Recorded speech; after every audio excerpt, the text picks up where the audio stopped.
Somewhere in a museum storage room in central Turkey, there is a piece of volcanic glass. Black, smooth, sharp enough to shave with even after 12,000 years. Nobody thinks much about it anymore. It's one of thousands of similar fragments catalogued, labelled, shelved. But when researchers first started tracking where these pieces of glass actually came from, and more importantly where they ended up, the numbers didn't make sense. This particular type of obsidian, formed in a specific volcanic eruption at a specific mountain in ancient Anatolia, has been found at archaeological sites hundreds of kilometres away, not tens, hundreds, and not just once, consistently. At dozens of sites, across landscapes with no roads, no horses, no wheels, no cities, just people. People who somehow moved this stone farther than anyone had any obvious reason to expect. That's the mystery sitting at the centre of this story, and it's one that researchers are still quietly arguing about. Here's what makes obsidian strange as an object of study. It's heavy, it's fragile, you can't eat it, it doesn't keep you warm, it has no obvious reason to be in the archaeological record 400 kilometres from the nearest volcano that could have produced it. And yet again and again, dig after dig, the stuff keeps turning up where it shouldn't be. In coastal settlements nowhere near volcanic islands, on islands that were never volcanically active, in villages whose inhabitants had perfectly usable local stone right underneath them. Someone, or more likely many someones over many generations, decided this particular glass was worth moving, worth trading, worth the effort of carrying it across mountain passes and river valleys and stretches of open sea. The question that drives this whole investigation is deceptively simple. Who connected the Stone Age world? Not in some grand civilization building sense. There were no empires here, no merchant guilds, no written contracts. But connection happened anyway. Somehow, communities that had never heard of each other, that had no shared language we can reconstruct, that had no concept of trade in any formal economic sense, still ended up sharing materials across distances that feel almost impossible for the time. How do we even begin to understand that? And how would we know it was happening if the people involved left no writing, no maps, no records of any kind? The answer, it turns out, is locked inside the obsidian itself. And that's where this story gets genuinely interesting. We're going to move through this slowly and carefully, because the evidence deserves that kind of attention. There are maps to look at. There are competing interpretations. There are moments where the data is solid and moments where researchers are guessing, and it matters to know which is which. If you're the kind of person who likes to fall asleep to something that actually goes somewhere, something calm but curious, something that treats you like you can handle a bit of ambiguity and nuance, then you're in the right place. And speaking of where you are, if you're already drifting somewhere comfortable, listening to this at midnight in Auckland or early morning in Edinburgh or on a lunch break in Sao Paulo, drop a comment and let me know. Seriously. Where are you and what time is it? I read through those comments and it never stops being a little bit wonderful to see how scattered across the planet people are, all listening to the same quiet question about Stone Age trade routes at completely different hours of the day. There's something almost appropriate about that, given what this story's about. Also, if you listen on Spotify, go ahead and follow the show there. It's ad-free, no background music, just the story exactly as it's meant to be heard, and it helps keep this going. Link is in the description. Now, back to the obsidian. What we're dealing with here is a thread of evidence stretching from the Paleolithic, which is to say the Deep Stone Age, the era before farming, before villages, before anything you'd recognise as settled human life, all the way through the Neolithic, the period when people began cultivating crops, building permanent settlements, and organising themselves into something more complex. And across that entire sweep of time, obsidian keeps moving. The distances change, the patterns shift, the scale accelerates. But the basic fact of long-distance stone movement never goes away. It just gets harder to explain the longer you look at it. There are researchers who think this represents formalized exchange networks. People trading deliberately, building relationships across distances through the movement of materials. There are others who argue the evidence is more ambiguous than that obsidian could have moved hand to hand over generations through a kind of gradual drift, nobody ever carrying it very far but the cumulative effect being these enormous distances. And there are still others who think the answer probably varies depending on the period, the region, and the specific communities involved. That's a more complicated picture, but it's probably also a more honest one. What we can say with confidence is this: long before the first city was built, long before the first writing system was invented, long before anyone had a word for commerce or a concept of a market, human communities were moving objects across landscapes in ways that required either sustained effort, sustained relationships, or both. The obsidian is the proof. The fingerprinting techniques that let us trace exactly which volcano a piece of glass came from are the key that makes the proof legible. And the maps that result from all that analysis are genuinely some of the most quietly astonishing things in all of prehistoric archaeology. We'll get into how all of that works, the chemistry, the sourcing techniques, the specific routes that scholars have been able to piece together across Anatolia, across the Aegean, through the Levant. We'll look at what the evidence suggests about how ordinary people in the Stone Age understood their world and their connections to distant places they may never have visited themselves. But for now, just sit with the image. A piece of black volcanic glass, impossibly sharp, impossibly far from home, waiting in the soil for someone to find it and ask the right question. Someone moved this, and we're still working out why. Start with the most basic question, the one that needs answering before any of the trade routes or fingerprinting or ancient maps make any sense. Why obsidian? Of all the things people in the Stone Age could have moved across difficult terrain, why did this particular material keep showing up far from home? The answer begins with geology, and it's more interesting than it might sound. Obsidian is volcanic glass, not a metaphor, not a poetic description.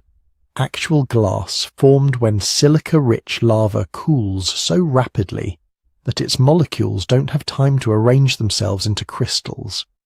The result is an amorphous solid, structurally closer to a frozen liquid than to what we normally think of as rock. And that unusual structure is exactly what makes it remarkable as a tool material. When you strike most stones, they fracture unpredictably along grain boundaries and crystal planes. Obsidian has no grain boundaries, no crystals, so when it breaks along what's called a conchoidal fracture, a smooth curved surface that follows the force of the blow rather than the internal structure of the material. This means a skilled napper, someone who knows how to work stone, can control the break with precision that no other natural material quite allows. The edges that result from that fracture can be genuinely extraordinary. Under electron microscopy, a well-knapped obsidian blade has an edge measured in nanometers. Thinner than a human red blood cell, sharper than surgical steel, not marginally sharper, dramatically sharper, in a way that matters when you're trying to butcher an animal efficiently or cut plant material, or do any of the hundreds of fine tasks that daily life in the Stone Age actually required. Experimental archaeology has confirmed this repeatedly.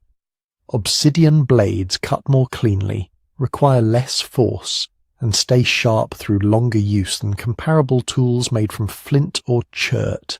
Modern surgeons have occasionally experimented with obsidian scalpels for procedures where a minimally jagged edge matters for healing. The Stone Age wasn't using an inferior substitute for something better. In many respects, obsidian was the best cutting material on Earth until the development of high-quality metallurgy thousands of years later. The practical toolkit that obsidian made possible was genuinely varied. Blades for cutting, points for hunting, scrapers for processing hides, fine engravers for working bone and wood. Each of these required slightly different knapping technique, slightly different edge geometry, and obsidian accommodated all of them. A good piece of raw obsidian, properly worked, could yield a remarkable number of usable tools. Some Neolithic workshops show evidence of highly systematic blade production, the same core reduction technique producing dozens of long parallel-sided blades from a single nodule with almost no wasted material. This wasn't improvised or accidental. It was skilled manufacturing, repeatable and refined. Now, here's the thing. Other stones could do some of what obsidian did. Flint, chert and quartzite were all worked by Stone Age people across the ancient world, and they could produce serviceable cutting edges. If you were in a landscape with good flint deposits, you weren't helpless without obsidian. You could hunt, process food, make clothing, do most of what daily survival required.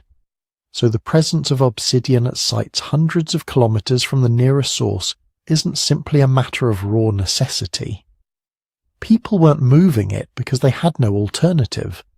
They were moving it because it was better, different, worth the effort in some way that went beyond simple functionality. And this is where the story gets more complicated and more interesting. There's a meaningful distinction between the way people collected local toolstone and the way they acquired obsidian from distant sources. For ordinary stone, the pattern looks like what you'd expect. People collected flint or chert when they were near a good deposit, used it, left debris behind.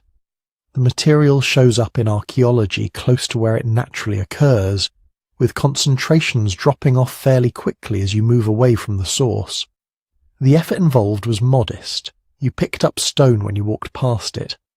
Non-local obsidian doesn't behave that way in the archaeological record. It shows up at sites where there is no nearby volcanic source.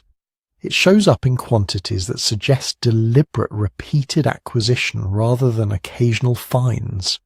It shows up in forms that sometimes indicate it was being transported as pre-prepared cores or finished blades rather than raw nodules, which implies decisions were being made about how to move it efficiently. Someone was thinking about the logistics of getting this specific material from a specific place to a specific destination. That's a fundamentally different kind of behavior than picking up a convenient rock while walking through a valley. So why would anyone go to that kind of trouble? The practical value is part of it. Almost certainly, if you're a hunter, an obsidian points are meaningfully more effective than your local alternatives. That difference compounds over a hunting season. Better cuts on butchered animals mean more usable meat from each kill. Finer scrapers mean better processed hides and warmer clothing. The performance advantage is real, and it accumulates. If you have access to obsidian, you're slightly better equipped for survival in ways that matter day to day. That's not a trivial motivation. But there's something else obsidian offers that purely functional materials don't, and it would be a mistake to ignore it. Obsidian is beautiful. Not in a soft or gentle way. Beautiful the way a night sky is beautiful. Black or deep brown, sometimes banded with subtle translucency, catching light differently depending on the angle. Polished surfaces with a depth that no ordinary stone has. When you hold a well-made obsidian blade, you know immediately that you're holding something unusual, something that didn't come from around here, something that required knowledge, skill, and access to places most people had never been. Across many human cultures and many different periods, materials that are scarce, visually striking, and associated with distant or difficult-to-reach origins have served as markers of connection and social distinction. Not necessarily in a crude status display sense, though that happens too. More subtly, exotic materials signal relationships. They say, I have connections to people or places you don't have access to. They say, I received this from someone, and that exchange created an obligation, a bond, a story that gets told. The object carries social information as well as physical utility, and in small communities where relationships are everything, that kind of information matters enormously. Some researchers are cautious about applying these ideas too freely to prehistoric contexts, and that caution is reasonable. We can't ask anyone who used this material what it meant to them. We can observe that obsidian was sometimes found in contexts that suggest special treatment, buried with individuals, concentrated in particular locations, worked with unusual care. But interpreting what that special treatment meant involves inference, and inference has limits. The honest position is that obsidian probably carried practical value and social value simultaneously, and that the balance between those two dimensions likely varied by community, by period, by the specific uses the material was being put to. Assuming it was purely functional is probably wrong. Assuming it was purely symbolic is probably also wrong. The most useful framework holds both open at once.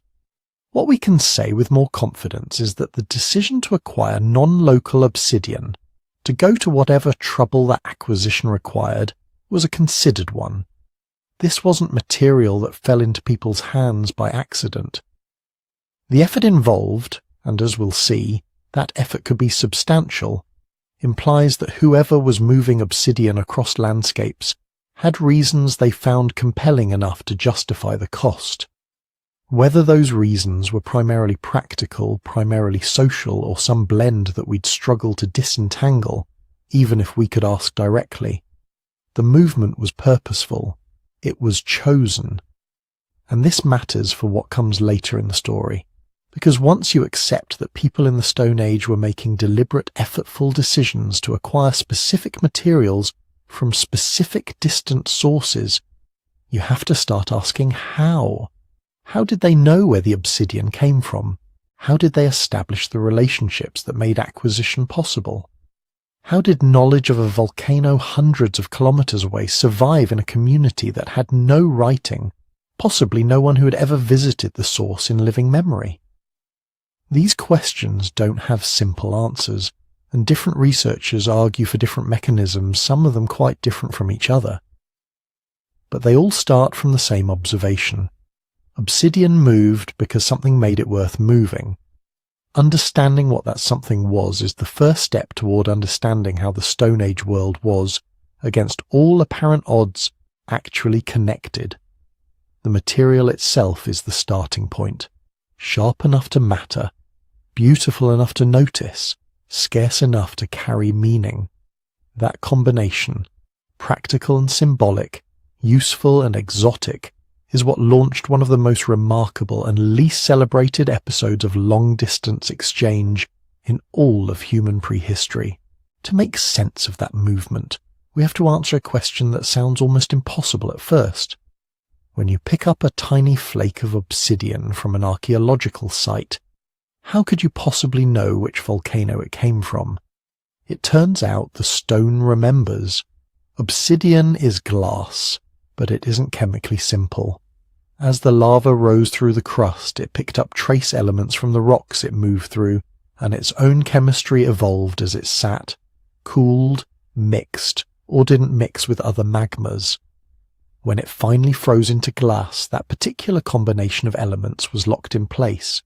Not just the big ones like silicon or aluminum, but tiny quantities of things like rubidium, strontium, zirconium, niobium, rare earth elements with names most of us never learned in school. In geology, those traces behave a bit like a signature. They don't give you a neat street address, this exact hillside 10 meters above the stream, but they can often tell you which volcanic system, or even which particular flow within that system, produced the glass you're holding. This is what archaeologists mean when they talk about geochemical sourcing. They're not doing magic. They're reading the frozen chemical memory of the lava. To read that memory, they need tools that can see what our eyes can't. In the middle of the 20th century, that meant packing up obsidian samples and sending them to nuclear reactors. One of the earliest and most influential methods was something called instrumental neutron activation analysis, or INNAA. The basic idea sounds like science fiction. You expose a tiny piece of obsidian to a flux of neutrons, which makes many of the atoms inside it slightly radioactive.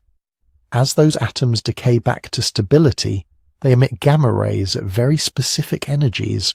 Different elements produce different patterns. By measuring those gamma rays, you can work backwards to figure out which trace elements are present and in what amounts.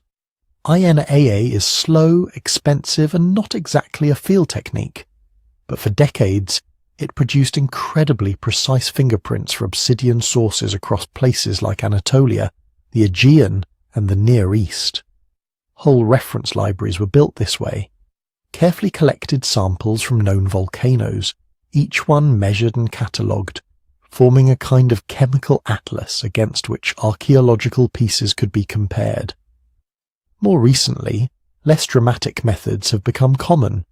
X-ray fluorescence, or XRF, uses high-energy X-rays to knock electrons around in the atoms of the sample. As those electrons fall back into place, they emit X-rays of their own, again with characteristic energies for different elements. XRF is faster and cheaper than INAA.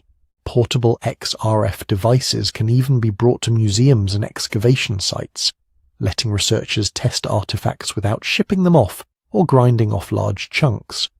Then there's laser ablation inductively coupled plasma mass spectrometry, LAI-CPMS for short, which is almost as intense as it sounds.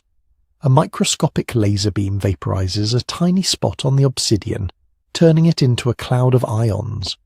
Those ions are then sorted by mass in a sensitive instrument that can detect elements present at parts per million or even parts per billion. LAI-CPMES can capture an extremely detailed trace element pattern from a crater, so small you might not even notice it with the naked eye. Each of these methods has strengths and limits. XRF is relatively quick and non-destructive, but it struggles with very light elements and sometimes with extremely low concentrations. INAA is superb for certain trace elements and provides very stable results, but it requires access to a reactor and involves more destructive sampling. LAI-CPMS offers exquisite sensitivity and the ability to focus on tiny regions of a single artifact, but it demands complex equipment and expert handling. None of them by themselves say, this flake came from the northern slope of Volcano X, collected in late summer by someone named Aram. What they give you is a pattern, a list of elements and their relative abundances. The art lies in comparing that pattern to the patterns already known. This is where reference collections matter. Over the last several decades, geologists and archaeologists have hiked into quarries, clambered over lava domes and sampled obsidian from as many geological sources as they can reach. Each sample is analysed, usually with more than one technique, and the results stored in databases. When an artifact from a distant archaeological site is tested, its chemical fingerprint is set against this library. Sometimes the match is almost uncanny. The ratios of rubidium to strontium, the specific cluster of rare earth elements, all line up with pieces from one particular volcano and nothing else in the region. In those cases, researchers can confidently say, the obsidian at this site came from that source, but the Earth is messy. Not all volcanic systems are cleanly separated. Some sources are geochemically very similar, especially if they formed from related magmas or lie in the same tectonic setting. Two domes 20 kilometers apart might produce glasses that, at least with certain methods, are hard to distinguish. Weathering and alteration over thousands of years can blur the signal further, especially on surfaces. Rather than pretending that ambiguity doesn't exist, good studies lean into it. They treat sourcing as a statistical problem. Instead of asking, which single source does this artifact come from, they ask, which source is it most likely to come from, given the data we have, and how strong is that likelihood? Clusters of points in multi-element plots, probability assignments, and cross-validation with multiple analytical techniques all help researchers express not just a best guess, but a margin of uncertainty. Sometimes the honest answer is that an artifact can be assigned to a group of closely related sources, but not narrowed further. Sometimes an object seems to fall between known groups, hinting at a geological source that hasn't yet been sampled, or at mixing of materials from different origins. Those cases don't close doors. They open new questions. Did people collect from multiple nearby domes? Are there buried flows we haven't found? Are our reference collections incomplete? It's also important to draw a line between two different kinds of knowledge that sourcing provides. Identifying the geological source tells you where the obsidian began its life as lava. It does not, by itself, tell you how it got from that volcano to the place where it was finally discarded or buried. Knowing that a blade on an Aegean island was made from central Anatolian obsidian tells us that, at some point, the material crossed land and sea. But was it carried by one person on a single journey? Was it passed from group to group over generations in what archaeologists call down-the-line exchange? Was it moved as raw nodules, as prepared cores, or as finished tools? The chemical signature is silent on those details. To reconstruct the route, the tempo, the social mechanisms of movement, we have to combine sourcing with everything else. Site locations, settlement patterns, tool types, wear traces, radiocarbon dates, even paleo-environmental reconstructions of which paths were physically passable at different times. What geochemical fingerprinting did change decisively was the way archaeologists thought about local materials in the first place. Before these methods became widespread, it was easy, almost automatic, to assume that most stone at a site had been collected nearby, unless there was some glaring geological mismatch. If a village sat on limestone and there was a basalt axe, everyone agreed the basalt was non-local. But if there was dark volcanic glass in a region that had some volcanic rocks, it could be tempting to shrug and call it local, simply because there was no obvious way to test the claim.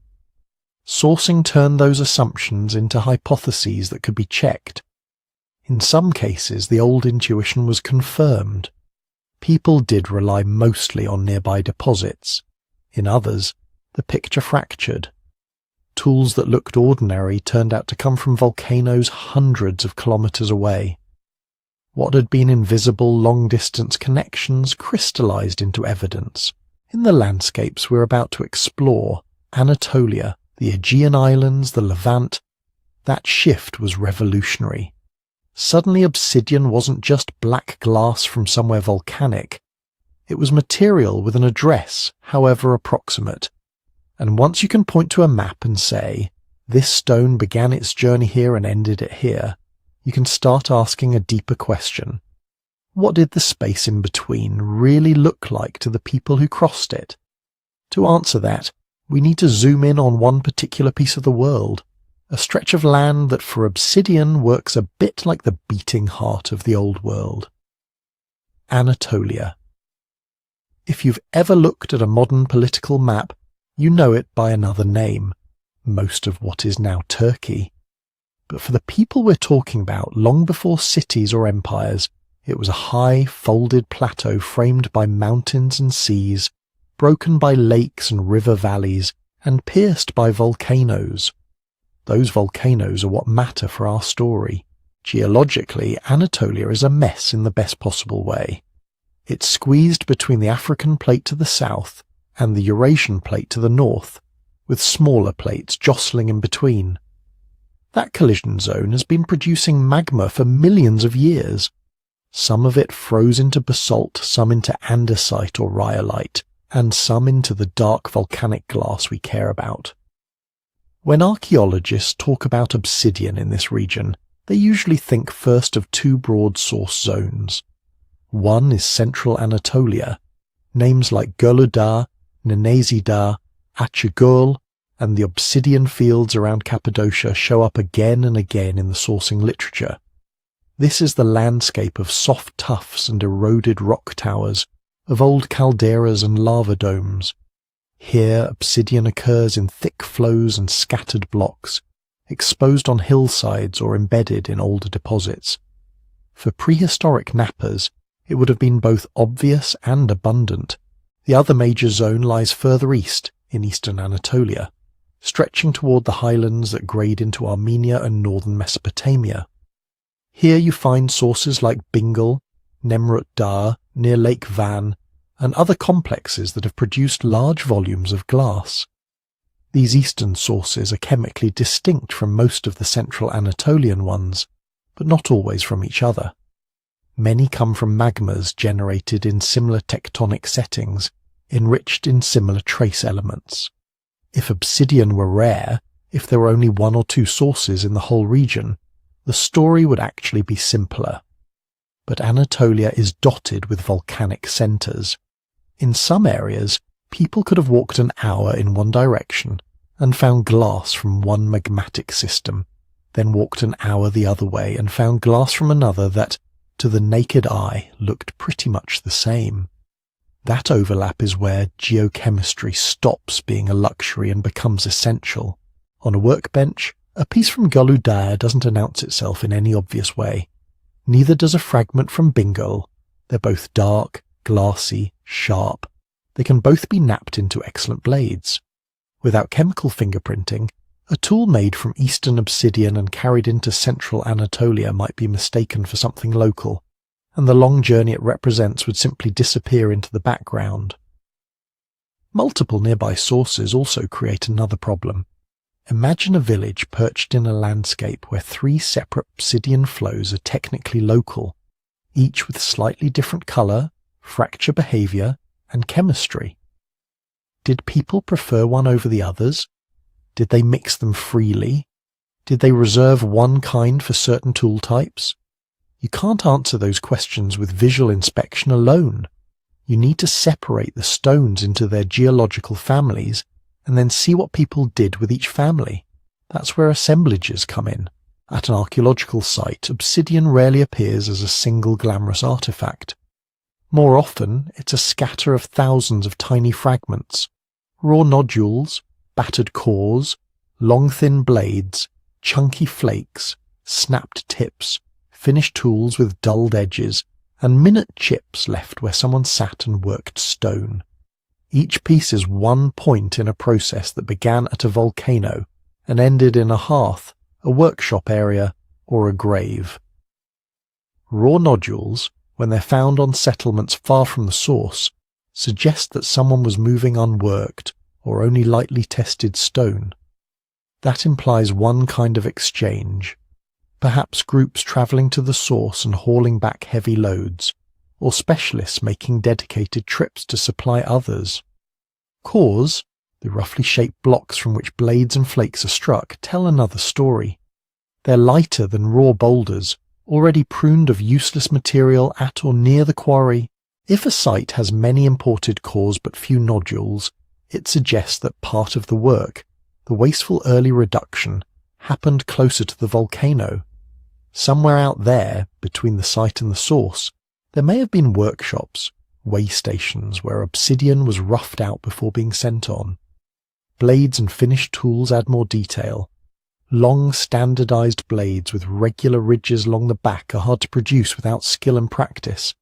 If you find those blades, all made from obsidian sourced to the same distant volcano, mixed in with only a few cores and almost no raw nodules, you're probably looking at a community that imported semi-finished products or even completed tools. In that scenario, obsidian wasn't just stone. It was a crafted commodity. Someone, somewhere closer to the volcano, was doing the specialized work. In Anatolia, sourcing lets archaeologists line these pieces up. They can separate local obsidian from imported obsidian. They can see whether raw chunks, cores, blades, and finished tools all come from the same geological source, or from different ones. They can track, over time, whether a site's inhabitants shifted their preferences from one volcano to another, perhaps in response to changing alliances, blockages along a route, or the rise of new communities sitting astride key passes. And this matters because of where Anatolia sits on the map. To the south lay the Levant, the eastern Mediterranean coast, with its own traditions of settlement and later agriculture. Further southeast and east stretched northern Mesopotamia and the great river valleys of the Tigris and Euphrates, corridors that would eventually host some of the earliest urban societies. To the west lay the Aegean basin and its islands, stepping stones toward mainland Greece, and beyond that, Europe. Anatolia is the land in between, not an isolated peninsula, but a hinge. Any obsidian from central or eastern Anatolia that appears in the Levant in northern Mesopotamia or on Aegean islands has crossed this hinge. It has moved along river valleys, over mountain passes, and in some periods, across shorelines that looked very different from today. It might have travelled in the hands of hunters following herds, shepherds moving flocks between seasonal pastures, or early farmers seeking new lands. It might have drifted gradually from group to group, changing hands many times. Or it might have moved in fewer larger jumps with particular communities acting as middlemen. When researchers plot sourcing results on a map, they start to see patterns that hint at these choices. Clusters of sites that preferentially use one central Anatolian source look like the trace of a particular corridor. Places that suddenly begin to receive Eastern Anatolian obsidian at a certain time suggest a newly opened route, or a shift in connections. But it's worth remembering what that map really is. At first glance, it looks like geology. Dots marking volcanoes, lines or arrows indicating the spread of material from each source. Yet beneath the chemical signatures and the topography, what we're really seeing is a record of human decisions. Every obsidian flake outside its source zone is the outcome of someone's choice to walk in one direction rather than another, to invest effort in carrying heavy stone instead of something else, to maintain a relationship with neighbours who could provide access, or to seek out new partners when old pathways failed. The obsidian map of Anatolia is not just a picture of where volcanoes happen to be. It's a shadow map of ancient itineraries, of remembered paths through mountains and across plains, of favourite campsites and seasonal gathering places. It's a map drawn, unconsciously, by thousands of individual journeys over thousands of years. To understand how far those journeys could reach, and how people began to push obsidian beyond the land itself, we have to leave the plateau and follow the glass out to sea. When you follow those journeys west, the land falls away into something very different from the Anatolian plateau. Water, channels, islands. The Aegean is not a simple coastline. It's a jigsaw of peninsulas and scattered land masses, some only a short swim apart at low sea levels, others separated by deceptively narrow stretches of deep water. For obsidian, and for the people who moved it, this mattered. Among all those islands, one name keeps coming back in the archaeological reports. Melos. Melian obsidian is one of the clearest and strangest signals we have that Stone Age people were doing more than just walking. The island's volcanic glass has a particular chemical fingerprint, one that can be picked out reliably from other Aegean and Anatolian sources. When researchers started testing obsidian artifacts from mainland Greece, from the Cyclades, even from further afield, they kept finding the Melian signature. The puzzle is that Melos is not a coastal outcrop you can stroll to at low tide. Even when Ice Age sea levels were lower, it was still an island. To reach its obsidian, people had to cross water. That makes Melos and islands like it a kind of stress test for prehistoric mobility. On the mainland, you can always argue that obsidian got around through slow, incremental exchange. One group walks a little, trades with the next, who carry it a bit farther, and so on. Over centuries, material creeps across landscapes almost by accident. Islands break that logic. At some point, a person with a particular toolkit stood on a shore, looking across a strip of sea toward land that was clearly not attached. To get there, they had to willingly leave the security of ground and commit to something else, a raft, a dugout, A skin boat? Perhaps only a bundle of logs lashed together. We don't know the exact form. What we do know is that the distribution of obsidian tells us they made that crossing, not once, but many times. The evidence comes in layers. One layer is simple presence and pattern.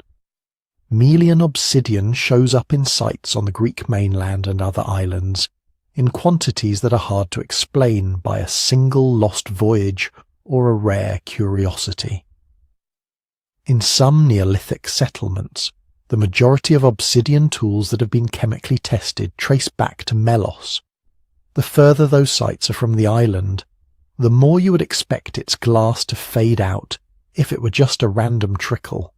Instead, we often see consistent use over long periods. Another layer is context. On Melos itself, the places where obsidian was quarried and worked are not ambiguous. Archaeologists have found extensive scatterings of flakes and cores around the island's source zones, including the famous outcrops at St. Nichia. These aren't just a few chips left by a passing hunter. They are dense accumulations that imply repeated visits, possibly organised trips with the specific aim of acquiring good stone. On other islands and on the mainland, obsidian appears in domestic layers, in house floors, in trash pits, in burials. Sometimes it's mixed in with local cherts and other stones. Sometimes it dominates particular tool categories. The fact that it turns up in ordinary refuse as well as in special deposits suggests that this wasn't always an exotic prestige item. In many communities, obsidian was woven into daily life. A third layer comes from the tools themselves. Melian obsidian was not only moved as shapeless chunks. At some sites close to the island, we find a full reduction sequence. Rough nodules, early-stage cores, production waste, long blades, trim tools. That looks like local knapping of raw material carried directly from the source. Further away, the picture changes. Assemblages might contain mostly blades and finished implements, with very little heavy waste. That pattern points toward obsidian travelling in more processed forms. Somebody nearer to Melos, or on Melos itself, was doing the work of turning raw glass into portable packages of sharp edges before sending it on. Each of these possibilities carries a slightly different social implication. If most of the material was shipped as raw blocks or minimally tested nodules, then the cost of transport was high in weight and volume. That suggests either fairly direct trips from quarry to consumer, or a small number of middle communities willing to invest in hauling heavy stone as a service. If, instead, much of the Melian obsidian moved as pre-shaped cores or neat bundles of blades, the emphasis shifts. Now, what is being moved is not just geology, but expertise. Somewhere near the source, knappers were standardizing products, perhaps to meet expectations from downstream partners. The glass leaving the island would already embody decisions about size, form, and quality.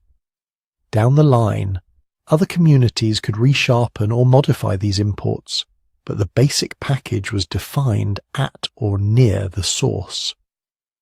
The archaeological record hints that both strategies were used at different times and places. Early in the sequence, we see more evidence for raw or lightly reduced material travelling. As seafaring and exchange networks matured, the balance seems to tilt toward more finished products moving across the water. Whatever the exact mix, the key point remains. Obsidian was crossing stretches of open sea in a patterned, sustained way. What kind of boats made this possible? Here the evidence becomes indirect and caution is essential. Wood and fibre rarely survive for tens of thousands of years in the Aegean environment. We do not have a Paleolithic canoe neatly preserved on a beach, but we can bracket the possibilities. People capable of knapping standardized blades, organizing quarry expeditions, and maintaining social ties over dozens or hundreds of kilometers were unlikely to be helpless in water. Experimental archaeology has shown that simple log rafts, reed bundles, or dugout canoes can handle Aegean crossings under the right weather conditions, especially if used seasonally, and with intimate local knowledge of currents and winds. The Obsidian doesn't tell us whether they favoured one design over another. It does, however, tell us something about scale. The volumes of Melian glass found in some Neolithic villages suggest that crossings were not one-off heroic feats. They were probably routine enough that people were confident loading not just themselves, but extra stone, perhaps along with food, water, and other goods. It's also likely that Obsidian wasn't travelling alone. Once you imagine regular sea paths between Melos, neighbouring islands, and the mainland, it becomes hard to limit the traffic to volcanic glass. People moving back and forth would have been carrying stories, marriage partners, shell ornaments, pigments, perhaps domesticated plants and animals once farming began. The same roots that carried sharp black blades could easily have carried ideas about house styles, rituals, or exchange obligations. In this way, Aegean obsidian circulation becomes more than a mineral distribution map. It is an early glimpse of a maritime network. Islands like Melos, Yali, and others with accessible stone resources would have functioned as nodes. Coastal communities on the Greek mainland and western Anatolia would have been the links, anchoring sea routes to river valleys and inland plains. A block of Melian glass napped on a site in central Greece may have travelled by a chain of short hops. Melos to another Cycladic island, island to mainland port, port to interior village, village to upland pasture. When geochemical sourcing shows Melian obsidian turning up deep inland, far from any shore, it suggests that these coastal nodes were not endpoints. They were interfaces where sea paths met land paths. Obsidian crossed from boat to basket, from sailor to shepherd, and then continued on foot. Looking at the Aegean this way, the water is no longer a barrier at the edge of an Anatolian world. It's another kind of road. Those sea roads, tested first by small crews edging from bay to bay, would later become the highways of Bronze Age traders and classical sailors, but their foundations, as far as Obsidian can tell us, were laid much earlier, by people for whom volcanic glass was a compelling reason to push off from shore and trust themselves and their networks to the sea. If the Aegean shows us how people learn to treat water as a kind of road, the Levant shows us what happens when land itself funnels movement.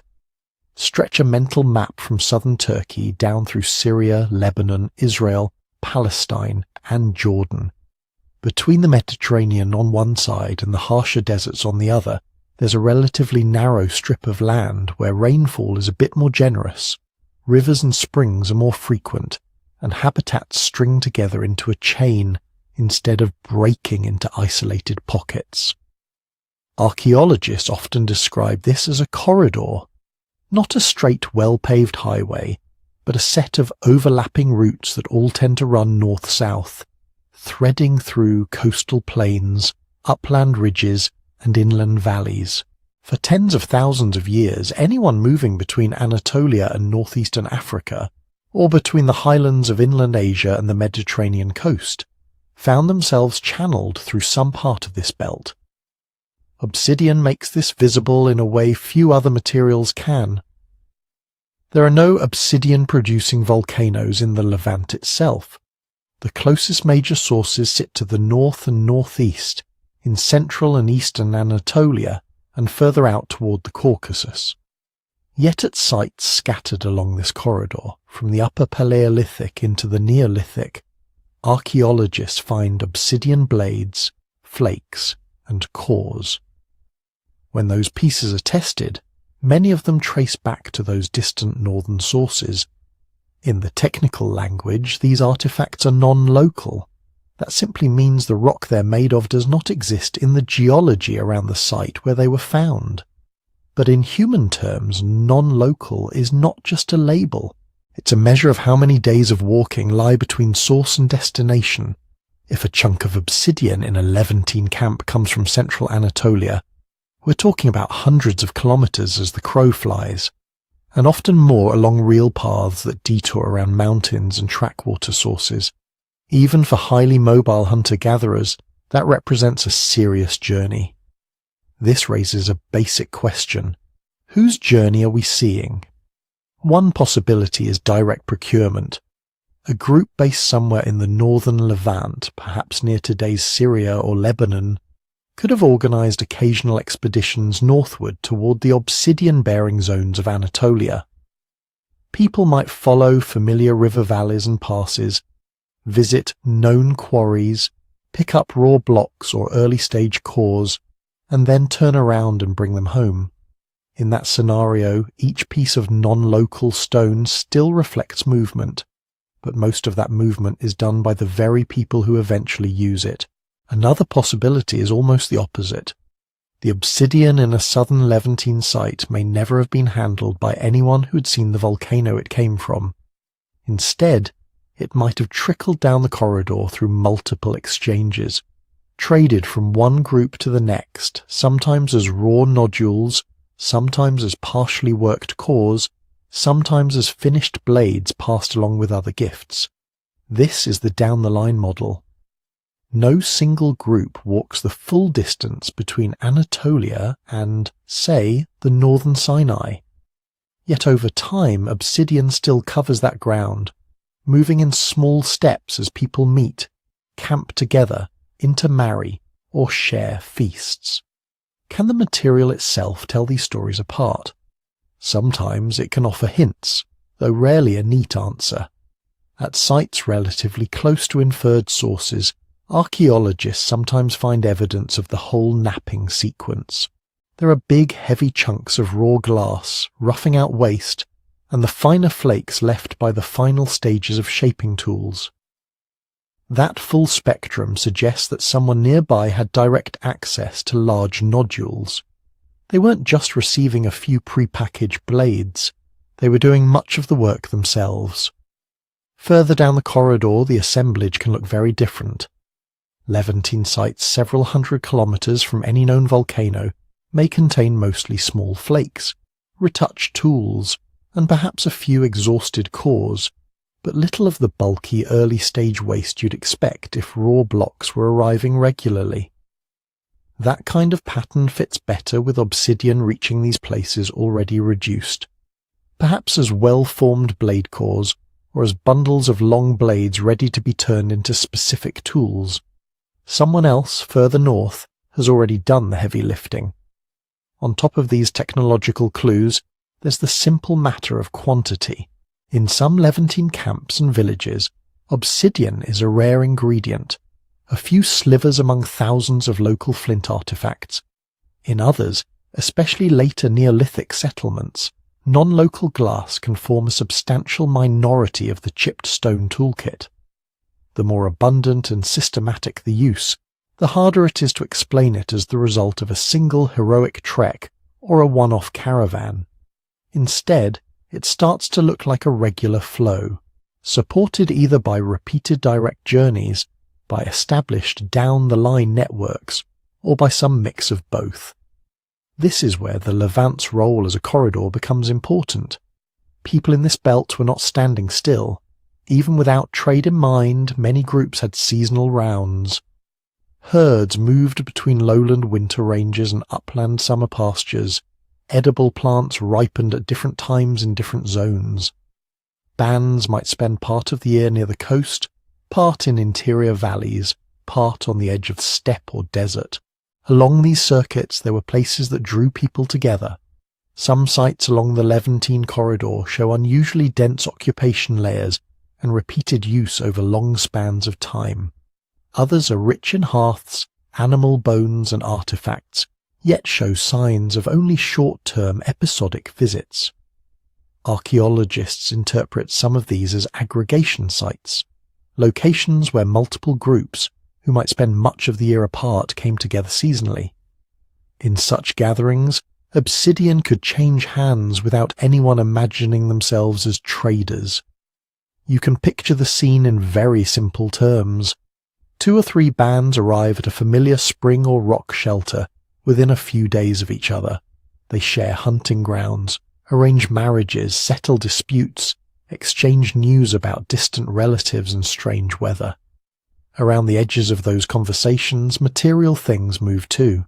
Someone who has just come down from the north might arrive with a few fresh obsidian cores, picked up along their own seasonal path or acquired from another group they met months earlier.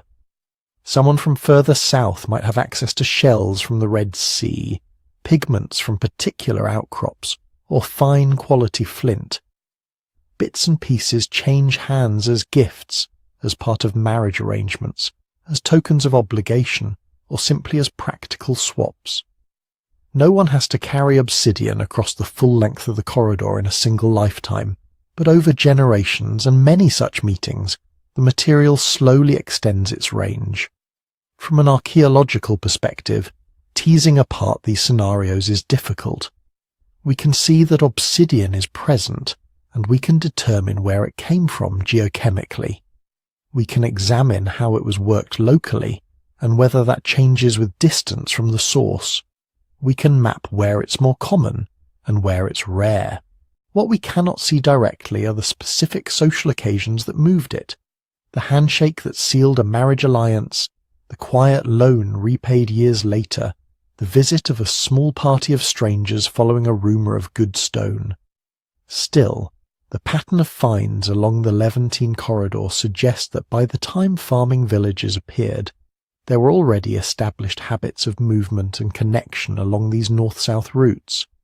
Even in earlier, purely foraging contexts, the presence of non-local obsidian in modest but persistent quantities points toward networks that reached beyond a single valley or tribe. The evidence doesn't force us into a simple choice between highly mobile groups fetching their own stone and sedentary groups trading through long chains. Both mobility and exchange were almost certainly involved, in shifting proportions as climates, populations and technologies changed. What obsidian does is anchor those ideas in something measurable. A flint tool made from local chalky nodules tells us that people knew their immediate landscape. An obsidian blade whose chemistry points to a volcano weeks of walking away tells us they were also linked, directly or indirectly, into a much larger geography. In the Levant, that larger geography ran along the grain of the land, funneled by coasts and deserts into a set of corridors. Through those corridors moved people, animals, stories, and sharp black glass, joining Anatolian highlands, Levantine valleys, and eventually the world beyond. To understand how deep these connections go, we need to step back in time, before fields, before pottery, before permanent houses. Imagine the same landscapes we've just been talking about, but stripped of villages and fields. No rectangular mud brick houses, no storage bins, no domesticated wheat waving in the wind.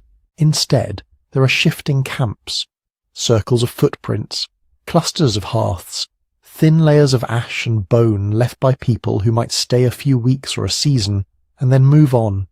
Climates were not stable back then. Over the last 100,000 years, and longer, ice ages advanced and retreated. Forests crept into steppe, steppe turned back into desert. Rivers shifted course, lakes swelled, shrank, and disappeared. The world of Paleolithic hunter-gatherers was a moving target. In that world, mobility wasn't a lifestyle choice, it was how you stayed alive. Groups followed migrating herds, tracked the ripening of wild plants across altitude and latitude, and learned to read landscapes that were constantly being rearranged by climate swings.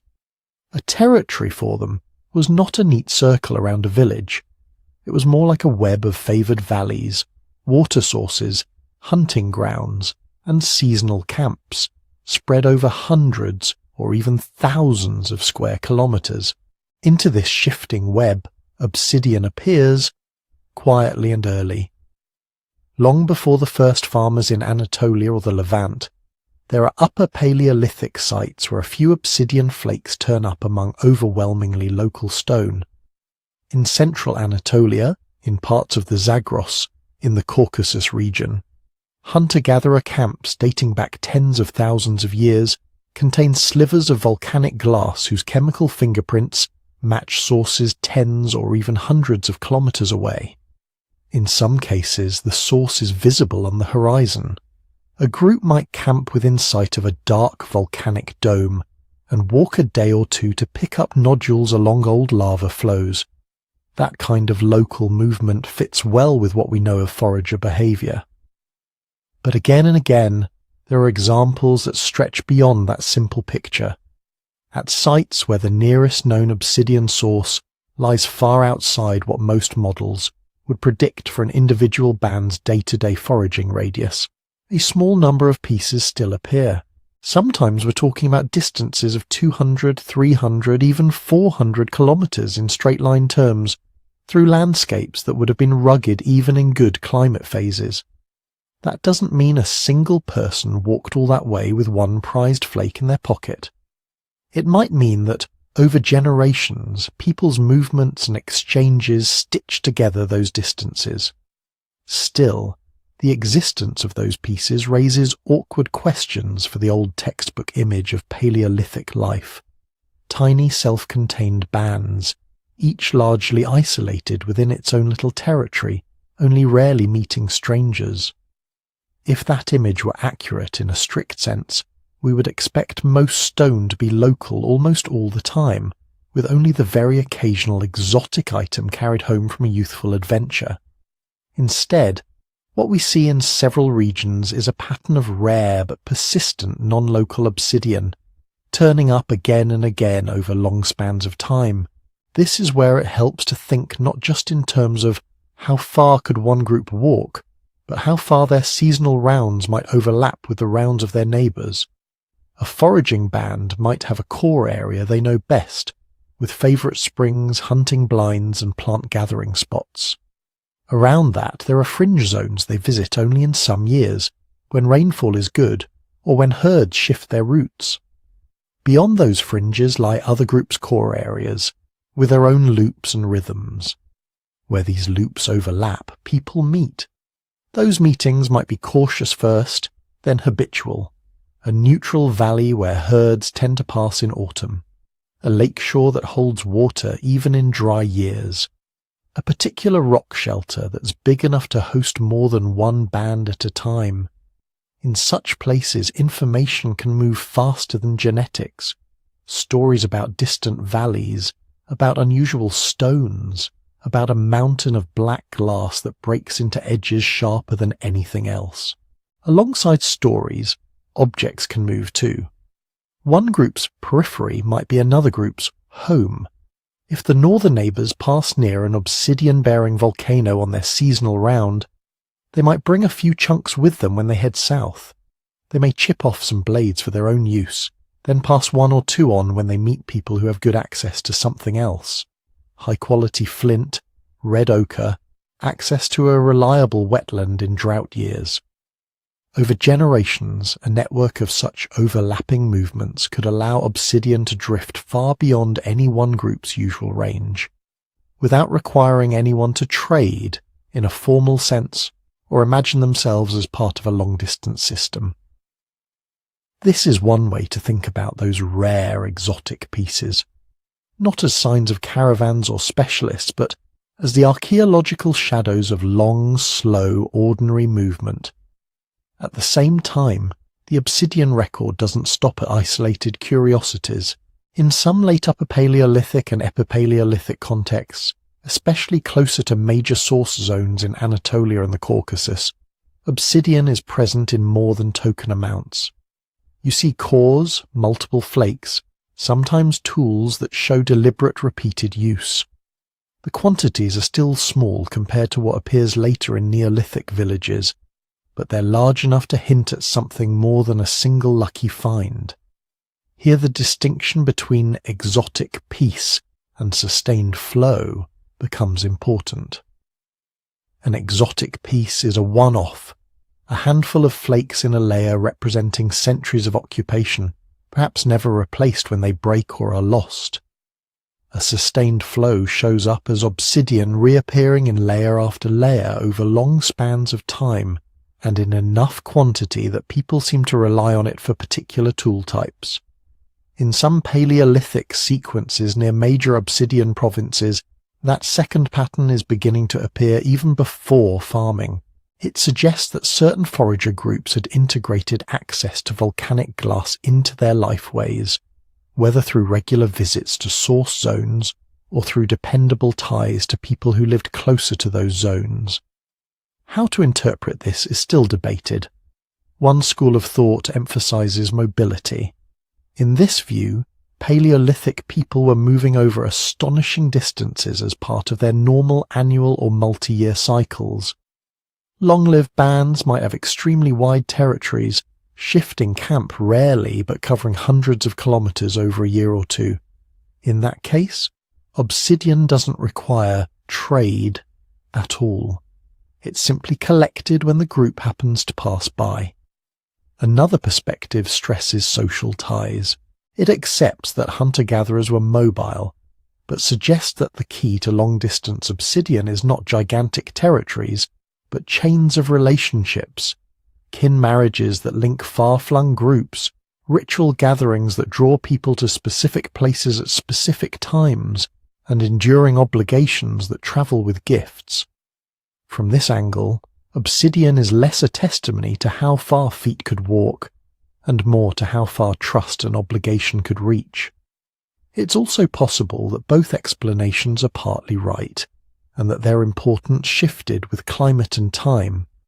During stable phases, with predictable resources, territories might contract and social ties carry more of the burden of connection. During unstable boom and bust periods, groups might push outwards, covering greater distances and encountering new neighbours and new stones. The Paleolithic record, especially for Obsidian, doesn't allow a neat verdict. We can see that non-local glass is present, sometimes from surprisingly distant sources. We can see that in some regions it's not just a freak occurrence, but reappears across multiple layers and sites. We can sometimes reconstruct the local napping sequence and notice when Obsidian is being used in a planned, systematic way. What we cannot yet do is read off a precise social model from these shards. Were the people who carried them seasoned travellers who had personally walked from steppe to forest and back?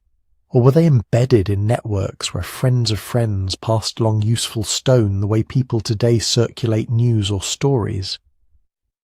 The safest answer is that the Paleolithic Obsidian record before farming is already telling us two things at once. First, hunter-gatherer worlds were larger than a single valley. Whether through movement, marriage, or seasonal gatherings, people were routinely connected to landscapes and resources beyond their immediate horizon. Second, those connections were not casual. Even when Obsidian is rare, its consistent appearance over long periods suggests organized habits of movement and relationship, not random accidents.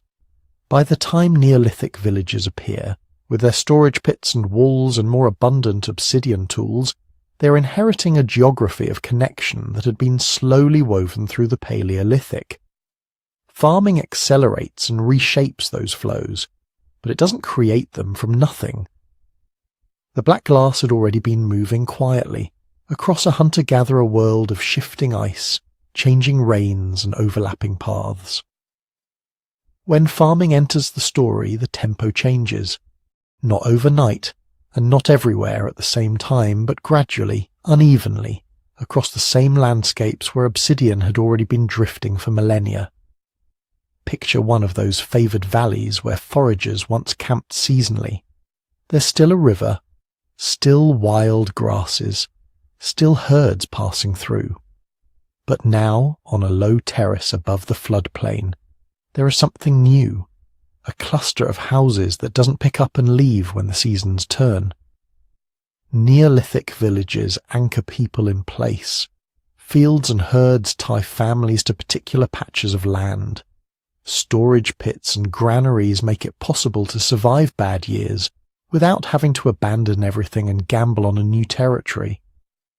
But settled doesn't mean motionless. Instead of whole bands ranging over hundreds of kilometers, you have a different kind of movement, shorter but more frequent trips. paths beaten between village and field, village and pasture, village and nearby hills where good stone can still be found. People are rooted, but their days are full of small journeys, to check flocks, to visit in-laws in the next hamlet, to attend a seasonal ceremony at a place that's been important since long before anyone sowed grain. In this new rhythm, Obsidian begins to move differently too. Archaeologically, the shift is stark. In many early farming communities across central Anatolia, the Aegean fringe, and the northern Levant, obsidian no longer appears as a rare curiosity. It shows up by the kilogram. Cores, blades, chips from tool making that carpet house floors and courtyard surfaces. The same chemical fingerprinting techniques that linked isolated Paleolithic flakes to far-off volcanoes now show entire Neolithic villages drawing heavily on particular sources. In some cases, the source is relatively nearby, within 50 or 100 kilometers. In others, the connection stretches several hundred kilometers, sometimes crossing mountain chains or seas. What changed was not only where people lived, but how many people there were and how they needed to work. Farming supports larger, denser populations. A valley that might once have hosted a handful of mobile bands can now sustain several hundred, even a few thousand people distributed among multiple villages. More people means more hands planting and harvesting, but it also means more mouths to feed, more tools to make, more repairs to carry out every single day. Stone tools in a farming village are not occasional implements. They become part of an everyday toolkit. Sickles made with fine obsidian blades are used to harvest grain. Long regular blades are snapped into segments and hafted into wooden handles. Scrapers process hides from domestic animals. Drills and points pierce bone, wood, and early pottery. When you scale that up from a single household to an entire village, demand for sharp, reliable cutting edges rises dramatically. At the same time, life in houses and fields encourages specialization. In a small foraging band, almost everyone learns basic napping skills. In a compact village with dozens or hundreds of people, it becomes efficient for some individuals to focus on particular tasks. In many Neolithic sites, you can see this emerging division of labor in the stone itself. Instead of a jumble of ad hoc flakes, you start to see standardized blades. Long, narrow pieces of obsidian produced by carefully preparing a core and then striking off series of parallel blades with practiced, repeatable blows. The cores themselves show characteristic shaping, a technical signature of experienced knappers who know exactly what they're doing. These aren't people casually banging rocks together in a spare moment. They are craftspeople. Sometimes their activity clusters in specific parts of a settlement. Certain houses or courtyards accumulate thick layers of napping debris, core fragments, rejected blades, piles of tiny chips. Other houses have finished tools, but very little production waste. One way to read this pattern is as household production. Each household takes in raw nodules or pre-shaped cores. Someone within the family turns them into tools, and the waste simply happens to concentrate more in some spots than others. Another way, increasingly considered in the literature, is to see signs of more organized production. If one house consistently has large numbers of cores, failed attempts, and half-finished blanks, while many others have almost none of that but do have finished blade inserts, it suggests a different model.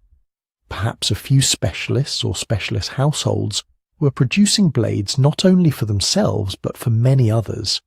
In that case, obsidian is no longer moving simply as raw stone or as occasional finished items carried by individuals. It is being drawn into a village-level provisioning system. Some researchers talk about 2 poles on a spectrum. At one pole, household-level acquisition. Each family arranges its own access to obsidian. That might mean someone from the household goes on periodic trips to a nearby source or to a regional gathering where obsidian is available. They bring back a modest amount, nap most of it at home, and use or pass along finished tools as needed. At the other pole, community-level provisioning. A smaller number of people, perhaps with better connections to source areas or neighbouring groups, organise the flow of raw material in bulk. They may travel farther or negotiate access through specific kin ties. Once obsidian arrives in the village, dedicated knappers convert it into standardised products that can be distributed widely. The archaeological record doesn't always let us choose definitively between these models. Often, what we see in Neolithic Anatolia and the Levant looks like a mixture. There are houses with their own modest knapping debris, suggesting local household skills, and there are concentrations of much more intensive production, hinting at people who are known, perhaps even sought out, for their ability to turn black glass into precise interchangeable pieces. Whatever the internal arrangements, the effect on the wider landscape is clear. Neolithic villages act as nodes that intensify and stabilize obsidian flows. A mobile forager group might visit a volcanic source only every few years. A network of farming villages, by contrast, can maintain almost continuous contact with source zones and with each other. News of a good quarry, a safer path through the mountains, or a new way of shaping blades can ripple through this network with a speed that would have been hard to achieve in Paleolithic times. Yet, we have to be careful with our language here. When we see obsidian from one region turning up in many villages hundreds of kilometers away, it is tempting to talk about trade routes and markets, as if there were permanent shops and dedicated merchants operating in ways familiar from much later periods. There may have been some individuals who made a habit of moving goods between communities, but trade in the Neolithic likely covered a wide range of practices that don't map neatly onto modern economic categories. Obsidian might move as gifts given at marriages, as part of alliances between lineages. A visitor might bring a bag of blades as a gesture of goodwill or as compensation in dispute settlement. People might exchange obsidian for livestock, grain, pigments, or ritual items, not in a fixed price system, but through negotiated, context-dependent arrangements. There could be delayed reciprocity. You host a visiting group today, feed them from your stored grain, and in a later season they arrive with obsidian from a distant cone, or with access to grazing land when your own fields are parched. All of these are forms of exchange.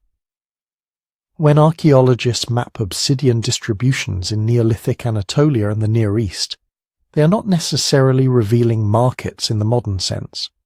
They are seeing the material traces of social relationships, obligations, favours, ritual ties, and shared histories that happen to involve the movement of volcanic glass. Settled villages, then, do two things at once. They tether people to specific places strongly enough that dense, enduring communities can form, and they create strong, predictable demands for certain materials, like obsidian, which, in turn, encourage more organized systems for moving those materials around. The result is an acceleration of exchange. The same black glass that once drifted slowly along the overlapping paths of foraging bands is now flowing more regularly, in larger volumes, along routes structured not just by geography and climate, but by the needs and social arrangements of village life.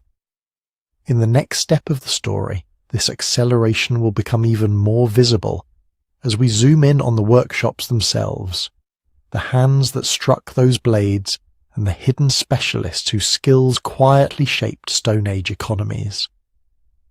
If you could sit quietly in a Neolithic village and just watch the ground for a while, the workshops would eventually give themselves away, not because of signs or fences or anything we'd recognize as a factory, but because of what archaeologists call the debris of production.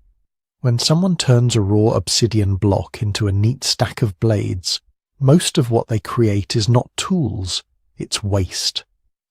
Archaeologists have a word for this: debitage, all the little flakes and chips that fly off when you strike a core, the tiny angular pieces that collect where someone sat and worked for hours. To a casual eye, it's just gravel. To a trained one, it's a fingerprint of activity. In a light use area, You might find a few scattered flakes, a broken tool or two, the occasional small core somebody worked on for a short time. In a production area, you get something very different. Dense carpets of tiny chips, stacked lenses of waste built up over multiple episodes, sometimes packed so thick they form actual layers in the archaeological record. Mixed into that carpet are other clues. Cores, for instance. A core is the chunk of stone from which flakes or blades are struck. In simple flaking, a core might be any rock you bat around until it looks too messy to use. In more advanced traditions, the core itself is carefully prepared. Surfaces are smoothed, striking platforms are shaped. Angles are adjusted so that when the napper hits, the stone responds in a predictable way. When archaeologists talk about platform preparation, this is what they mean. Trimming and shaping the spot where the blow will fall so the force travels in the right direction at the right depth. The tiny scars left behind on those platforms tell us someone knew exactly how to coax glass into behaving almost like metal. Then there are the rejects. Not every attempt works. Blades snap. Flakes plunge too deep into the core. A mishit sends a fracture skittering across the surface, ruining hours of careful preparation. Those failures accumulate. Thick piles of snapped blades, misstruck cores, half-finished blanks abandoned when a fracture ran the wrong way. Taken together, dense debitage, heavily worked cores with systematic platform preparation, and large reject piles. These patterns are what archaeologists look for when they say, "This isn't casual, this is a workshop." It's in these contexts that blade technologies really stand out. A blade, in this technical sense, is not just any long, sharp piece. It has a particular geometry, longer than it is wide, with roughly parallel edges and a fairly standardized cross-section. Producing a sequence of blades like this from a single core requires a long chain of deliberate steps. You have to select the right raw material, obsidian free of internal flaws, big enough to sustain multiple removals. You shape the core into an elongated form, often with a carefully faceted platform at one end. You stabilize the core in your hand or against a support. Then you strike, again and again, adjusting force and angle so that each blow removes a long, thin sliver without ruining the core for the next one. This is not something most people can do well the first time they try. Ethnographic studies of traditional nappers and experimental archaeology where modern practitioners try to reproduce ancient techniques both suggest a long learning curve. There are subtleties you can't easily see, only feel. The slight change in resistance as the core heats in your hand, the way a platform rings when it's at the right angle, the almost instinctive adjustments to force when you sense an incipient crack. To get to the point where you can reliably turn out dozens of nearly identical blades from a single core, you probably need years of practice. That implies something more than casual imitation. It suggests structured learning. Children watching older relatives, then trying on cheaper stone, then being trusted with prized obsidian. A form of apprenticeship, even if nobody would have used that word. Where that learning took place is harder to pin down. One model imagines specialists who moved between communities. Perhaps there were individuals renowned for their skill, invited to visit neighbouring villages for seasonal work, shaping cores, teaching techniques, maybe staying through the harvest or a ritual season, then moving on with gifts and raw material in return. If that happened, we might expect to see very similar blade traditions spreading widely, not just in the final products, but in the details of how cores were prepared and how platforms were shaped. A kind of stylistic signature carried from place to place in one person's hands. Another model keeps the specialists more rooted. In this version, communities travel to the workshops rather than the other way around. Certain locations, near a good quarry or perhaps a long-occupied village with particularly skilled lineages, become seasonal hubs, People arrive with baskets of raw nodules or partly prepared cores, camp for a while, and leave with finished or nearly finished blades. Archaeologically, such a place might show massive quantities of production debris and very little domestic architecture, or an ordinary settlement with unusually intense napping in particular zones. There is also a quieter possibility, that most villages had their own in-house specialists, people who rarely travelled far, but whose reputations extended through kin networks. A marriage might bring a skilled napper into a new community. A child sent to spend a season with distant relatives might return with both stories and a new way of working stone. These scenarios are not mutually exclusive. In different regions, or even within the same valley at different times, the balance between travelling specialists, visiting customers, and local craft households could have shifted. What we can see, with more confidence, is the spread of standardized forms. When archaeologists compare obsidian tools from many sites across Anatolia and the Near East, they often find striking similarities: bladelets of similar dimensions, sickle inserts with the same retouch patterns, cores worked down in comparable sequences. Those similarities don't necessarily mean that one central workshop supplied everyone. They can also arise if knowledge itself is what travels. A trader might carry a handful of blades to a distant village, not just as objects to be used, but as models to be copied. Someone studying those blades can begin to reverse engineer the method. A visiting cousin might learn a new core preparation technique and bring it home, adapting it to local habits. In that sense, standardized obsidian forms can move through networks in two ways at once, as finished artifacts and as embodied know-how. A single, remarkable blade, admired around a hearth, might inspire others to try to match it. Over time, successful experiments converge on similar solutions, especially when the mechanical properties of obsidian push nappers toward particular shapes and angles that work best. So when we stand back and look at the archaeological map, dense workshop debris in some sites, lighter household napping in others, shared technological signatures over broad areas, we are left with several overlapping pictures rather than one simple story. There may have been full-time or near full-time specialists whose days were dominated by the rhythm of percussion on glass. There may also have been part-time experts, farmers who did most of their napping in the off-season, but whose skill quietly underpinned village economies. And there were almost certainly many people with basic competence, capable of routine repairs and simple flakes without ever approaching the virtuosity of core blade masters. What the stone record can't yet tell us with certainty is how these roles were organized socially. Were skilled nappers high-status figures, courted by many households, or were they taken for granted, their work so woven into everyday life that it rarely rose to the level of ritual or prestige? Did some individuals roam as itinerant craft workers, carrying both blades and stories between far-flung communities? Or were most workshops anchored, drawing people and raw material toward them like quiet gravitational wells? The evidence allows several of these models to coexist. What it does show, unmistakably, is that obsidian technology in the Neolithic was not just about having sharp edges.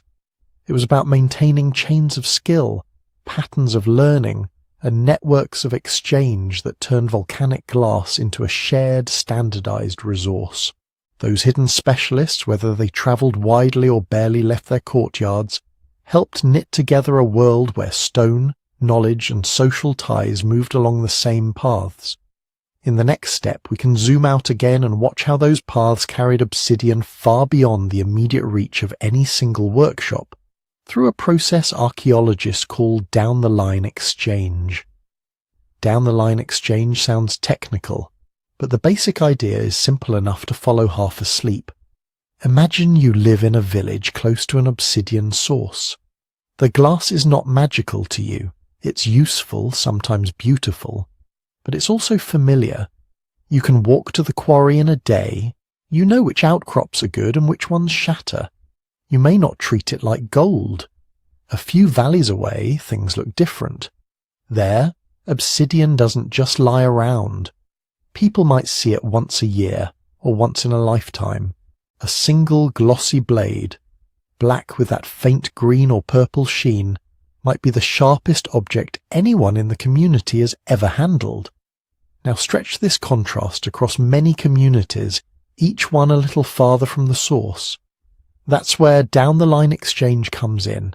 Instead of one heroic trader marching hundreds of kilometers with a sack of obsidian on their back, you picture a chain of short, ordinary movements. A village near the source has more obsidian than it strictly needs, so some of it leaves as gifts, or as part of marriage exchanges, or carried by visitors heading home. The next village keeps most of what it gets, but passes on a little further, and so on. At each step the amount shrinks. Pieces are used, reworked, broken, hoarded. Only a fraction keeps travelling.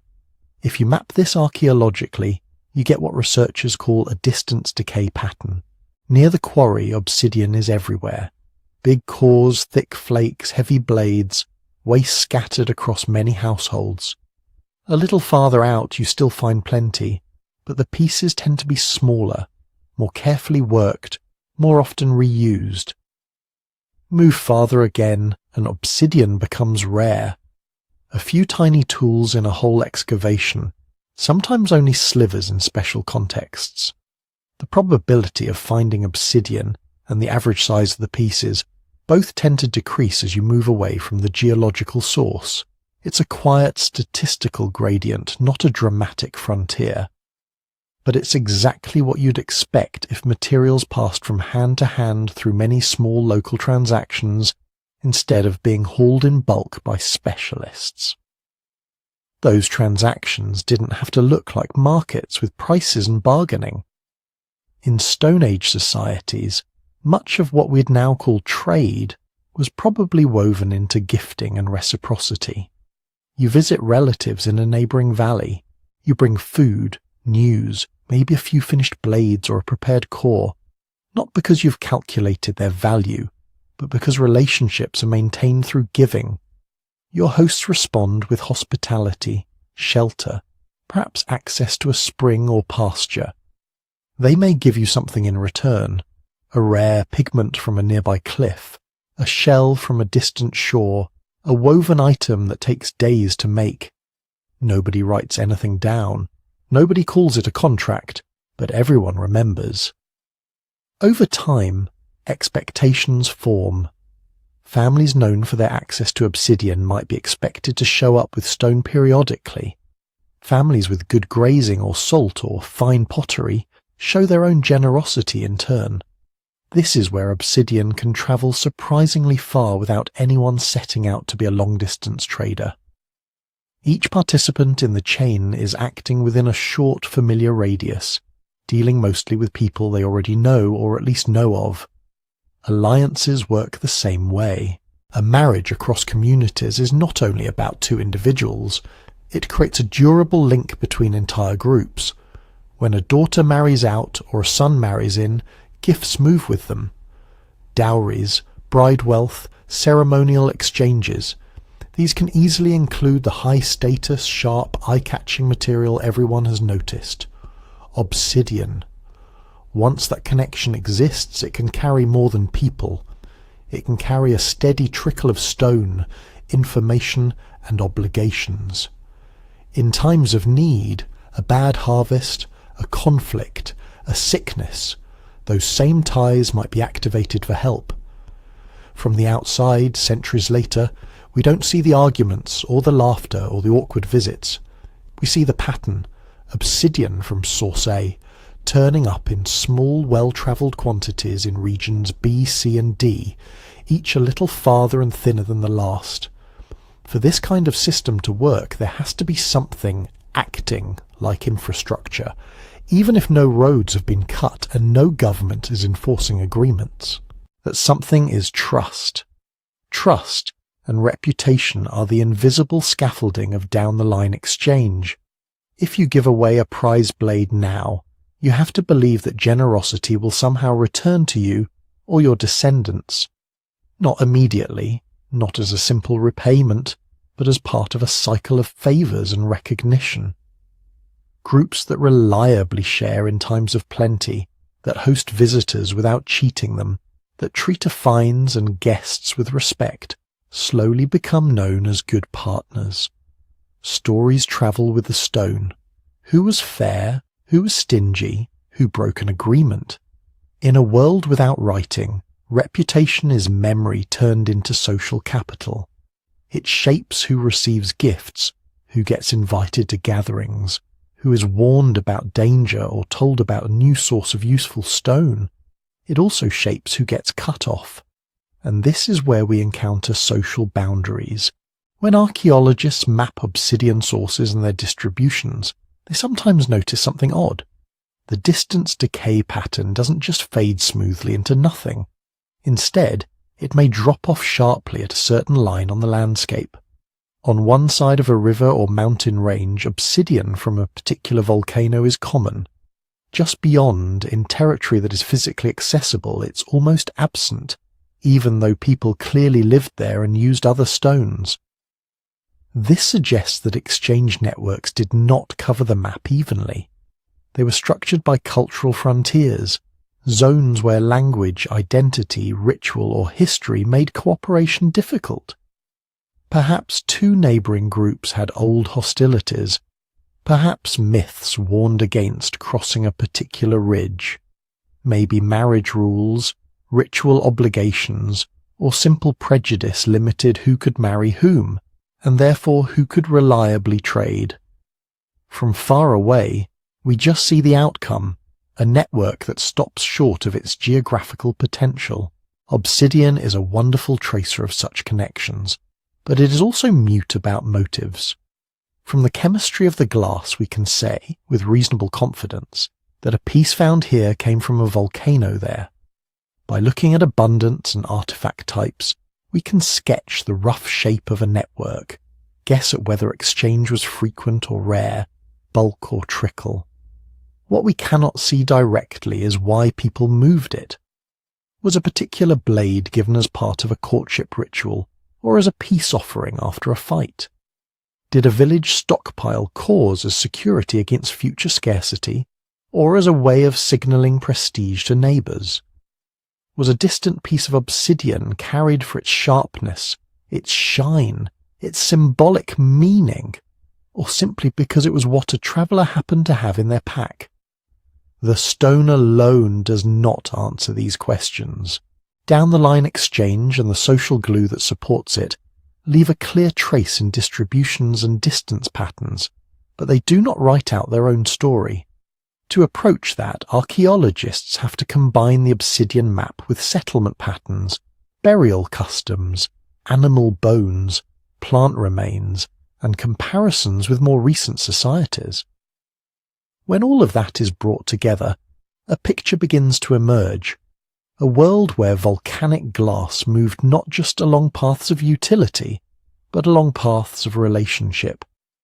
Where every sharp black flake in a distant village is a tiny fossil of trust, memory and boundary.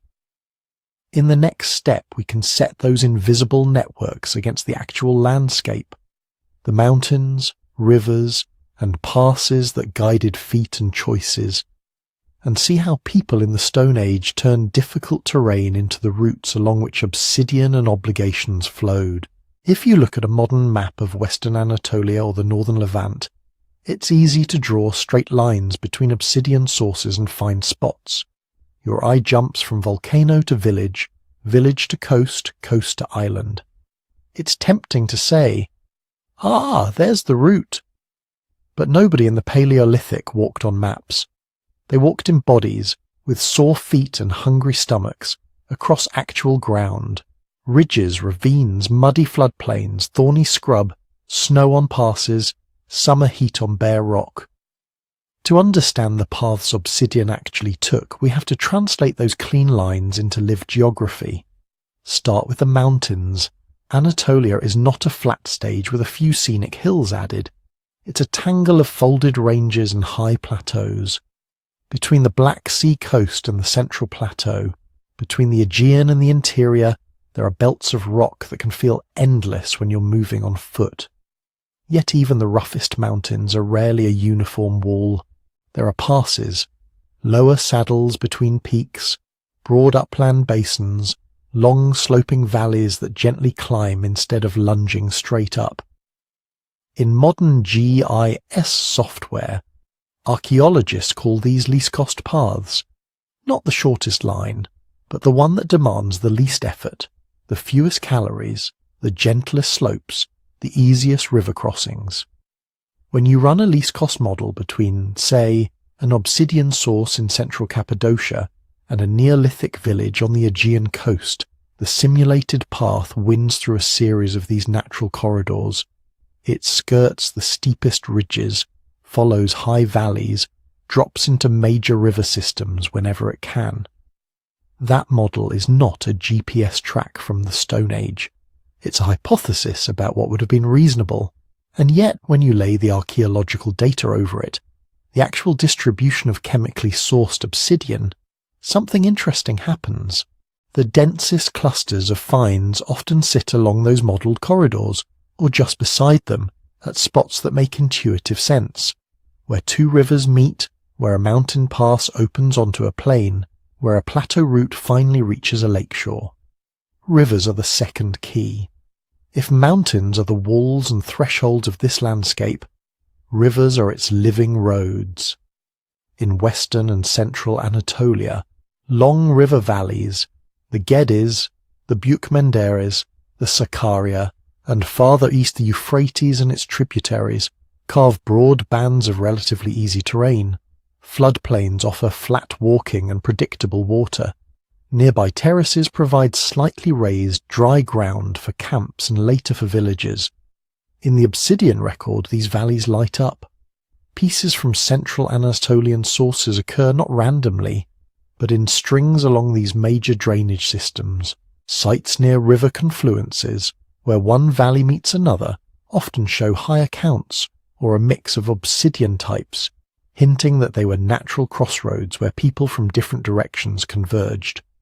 Coastlines offer a different kind of corridor. Along the Aegean, a narrow coastal strip broken by headlands and small bays ties Anatolia to the islands and beyond them to mainland Greece. In some periods, sea levels were lower than today. Shelves that are now underwater would have been exposed as low, rolling coastal plains. Islands would have been closer, some connected, others reachable by shorter crossings. A least-cost path model that ignores the sea will snake inland around the mountains. One that allows simple boats, short island hopping stages, and seasonal use of calm weather days produces a different set of plausible routes. Hugging coasts, using estuaries as entry points, linking obsidian-rich interiors to faraway shores. The distribution patterns don't pick one model and crown it the winner. Instead, they suggest that people used both strategies at different times. Some obsidian flows clearly follow inland river axes. Other flows appear in coastal Neolithic sites in ways that make more sense if at least part of the journey was by water, even if only modest local crossings. Beyond mountains, rivers and coasts, there is also the edge of the steppe. North of the Central Plateau, south of the Black Sea Mountains, and in parts of northern Syria and Mesopotamia, you get open, rolling country that is neither dense forest nor bare desert. In some climatic phases, this steppe margin would have been rich grazing ground, full of game and seasonal plants. For mobile hunter-gatherers and early herders, these open belts function like broad, flexible corridors. You don't have a single trail. You have a zone of movement, a general direction that can bend with resources and seasons. Obsidian from eastern Anatolian sources shows up along such margins, sometimes in very low densities, like a faint echo. That pattern fits down-the-line exchange happening inside a mobile world, where people aren't funneling through a single gorge or pass, but fanning out across a wide, semi-open band of land. Over millennia, none of these corridors stayed constant. Climate swings during the late Pleistocene and early Holocene, Colder, drier phases, warmer, wetter ones, change the ease and appeal of different routes. A pass that is barely usable under deep snow might become attractive in a milder phase. A valley that offers reliable water and forage in a wet period might turn risky in a drought, pushing groups to higher ground or toward better watered coasts. Sea level changes had similar effects. At glacial maxima, more land was exposed, coastlines further out. Some straits narrowed, others remained formidable.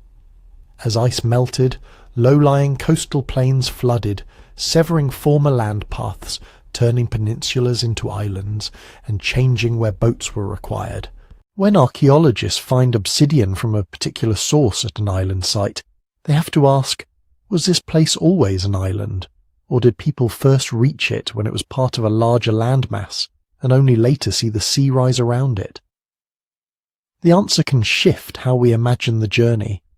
A long trek over dry ground, or a mixed route combining walking and paddling. Climate does not only move water, it moves people.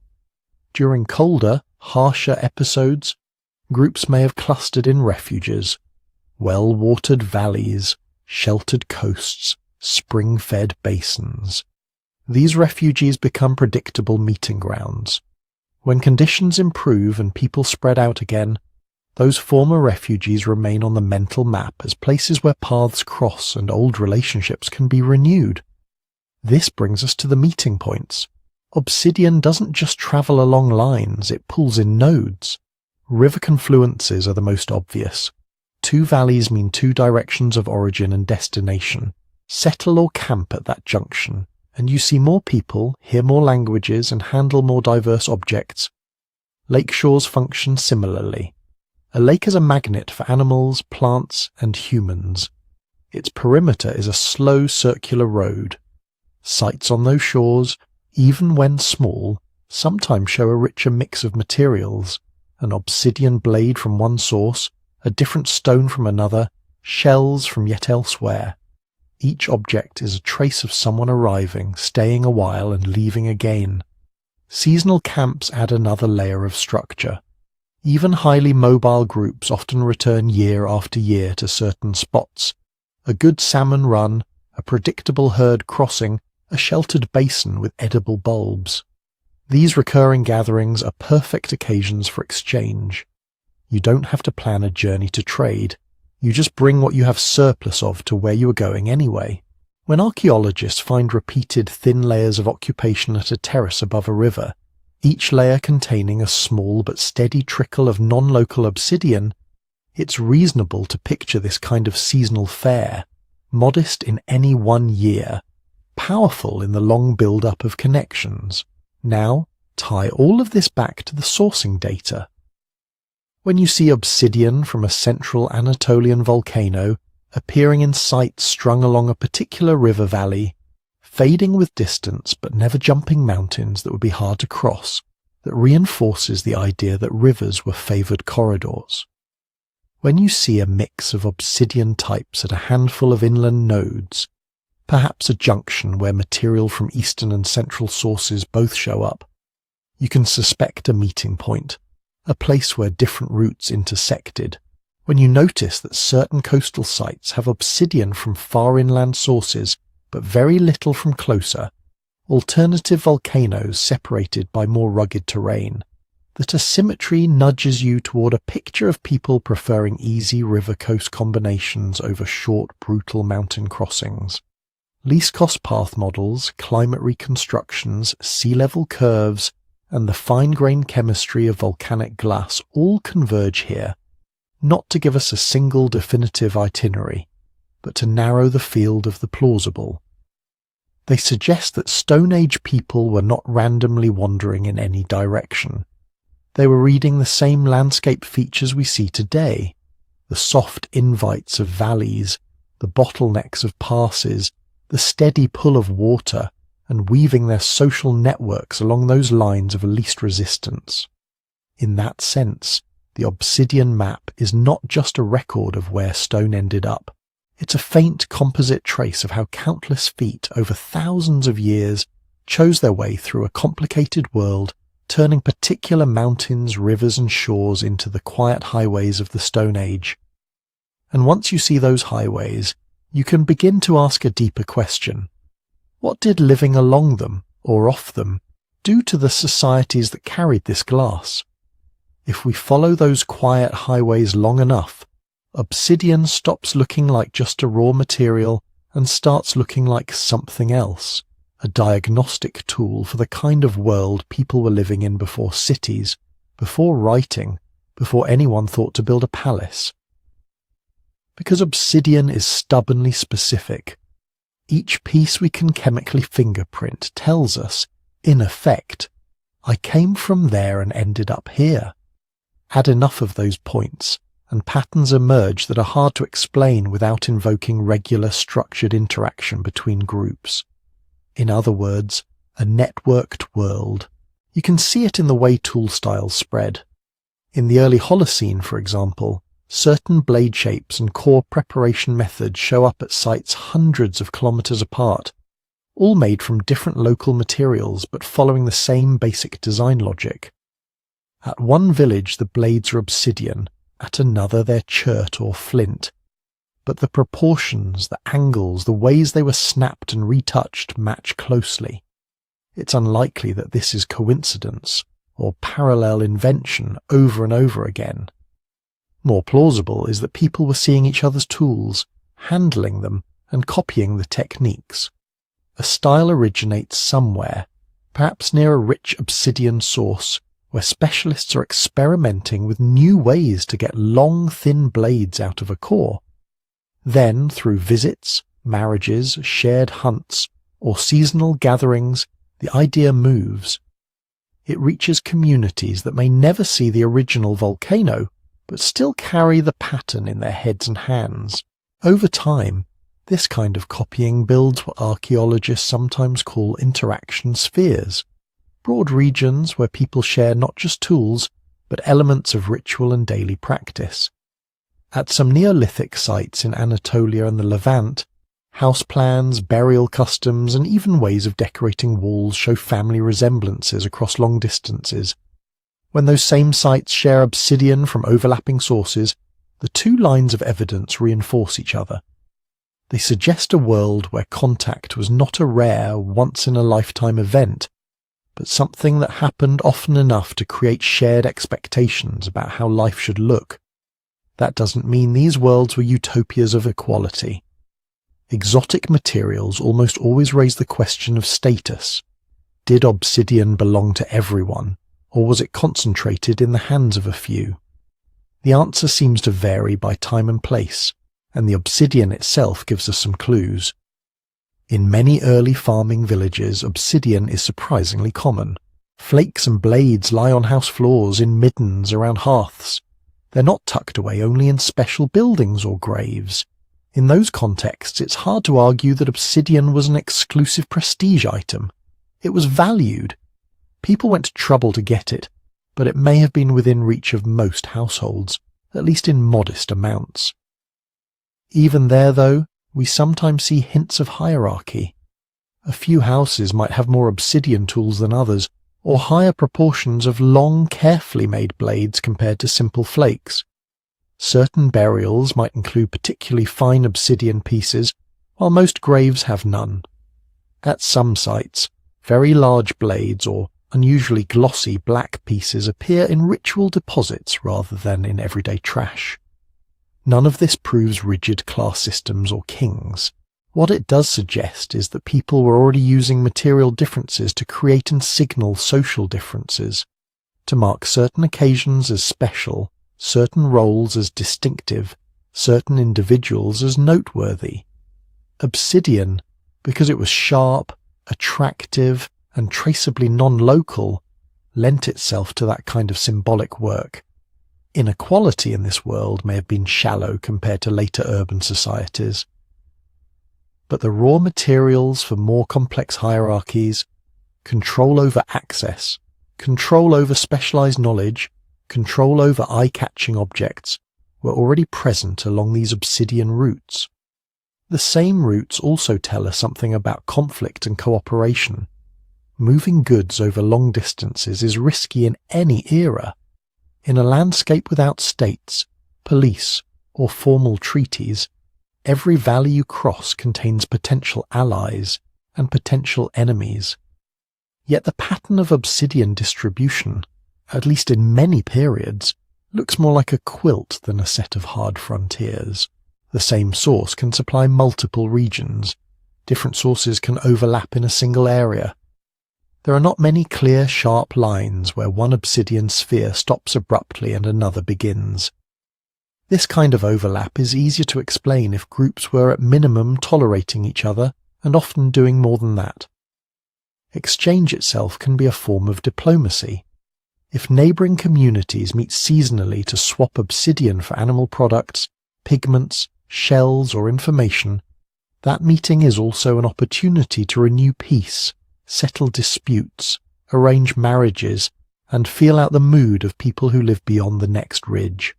Some ethnographic parallels from hunter-gatherer and early farming societies in Africa, Australia and the Americas show that such exchanges can be heavily ritualized.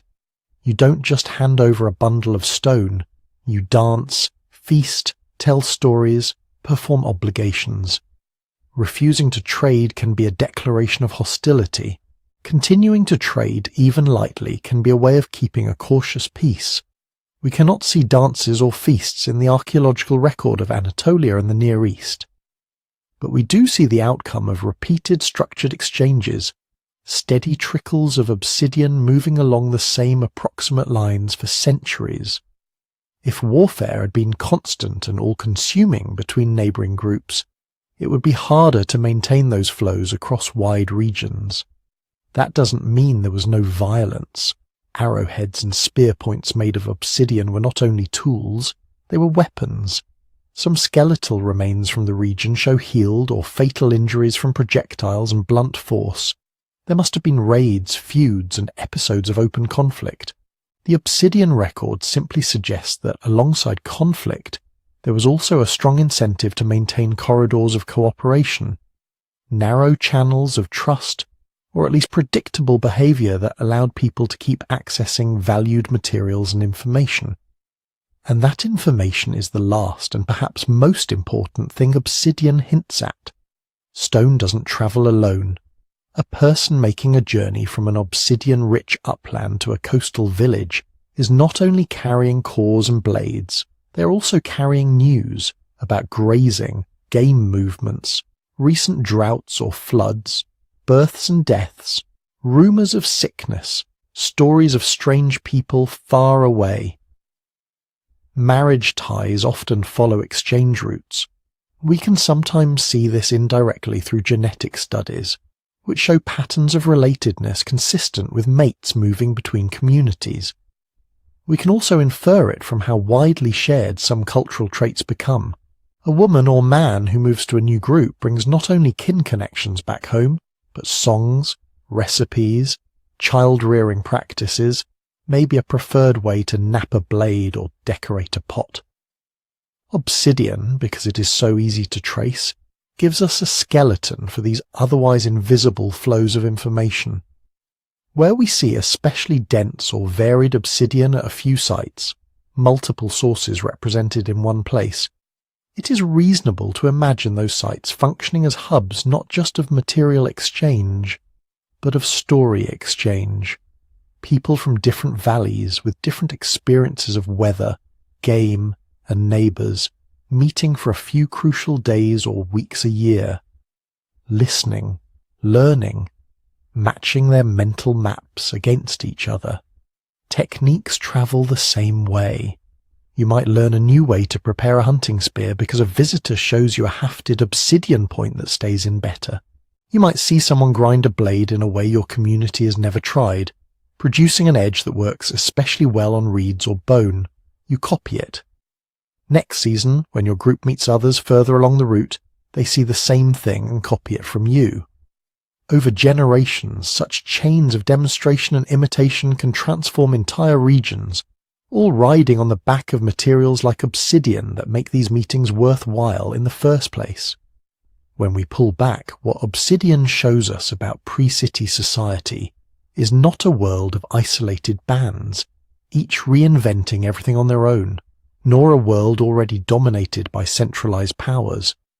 Instead, it points to something in between, loosely connected networks of communities, bound together by repeated contact, mutual dependence, and shared styles that spread faster than people do. Inequalities were emerging, but they were still embedded in small-scale, face-to-face worlds. Conflict existed, but so did strong traditions of exchange and diplomacy. Information, like stone, moved incrementally along paths of least resistance, carried in the memories and relationships of people whose lives unfolded entirely without writing, markets, or states. Cities would later formalize and accelerate many of these same processes, but the Obsidian trails remind us that the deep architecture of connection, the habit of building networks out of paths, promises, and things that come from far away, was already in place long before anyone built a wall or crowned a king.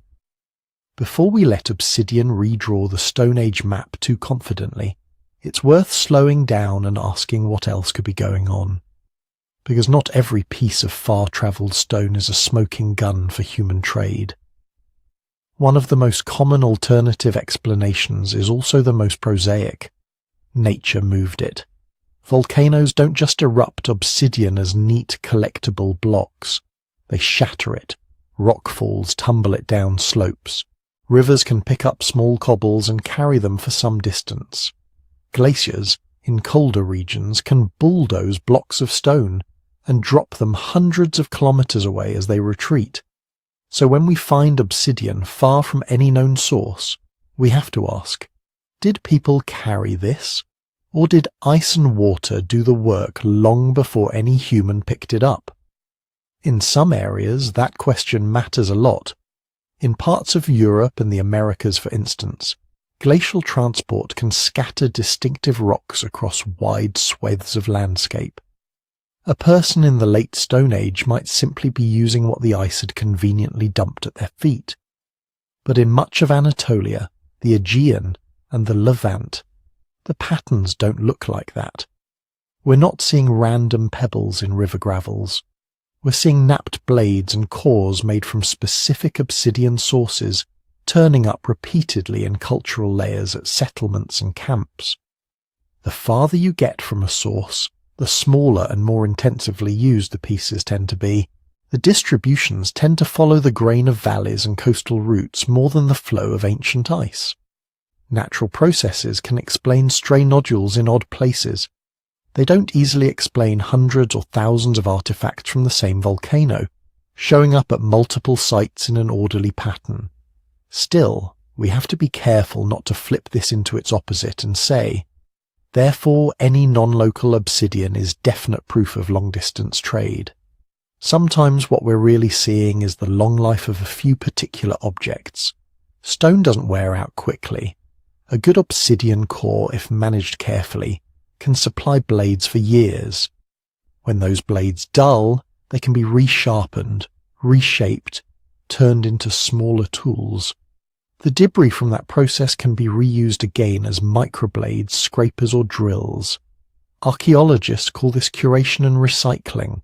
An obsidian knife might start its career in a village right next to the volcano, move as a gift to a cousin who lives 2 days' walk away, then be inherited, carried along when a family relocates, passed further along in marriage exchanges, and slowly reduced over decades. By the time we find the final fragments at some distant site, they might represent the last stage in a tool's-long journey, not a steady flow of fresh material from the source.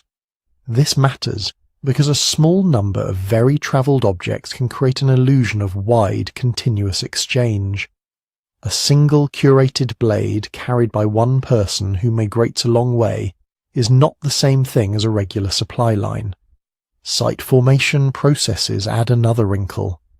Settlements are not neat, static layers of what people used in year X. They are palimpsests. Houses are rebuilt, floors are resurfaced, hearths are cleaned and relaid. Later inhabitants dig pits that disturb earlier deposits. Floods can wash material into low spots. Burrowing animals move small artifacts around. Over centuries, bits of stone from different episodes are mixed together.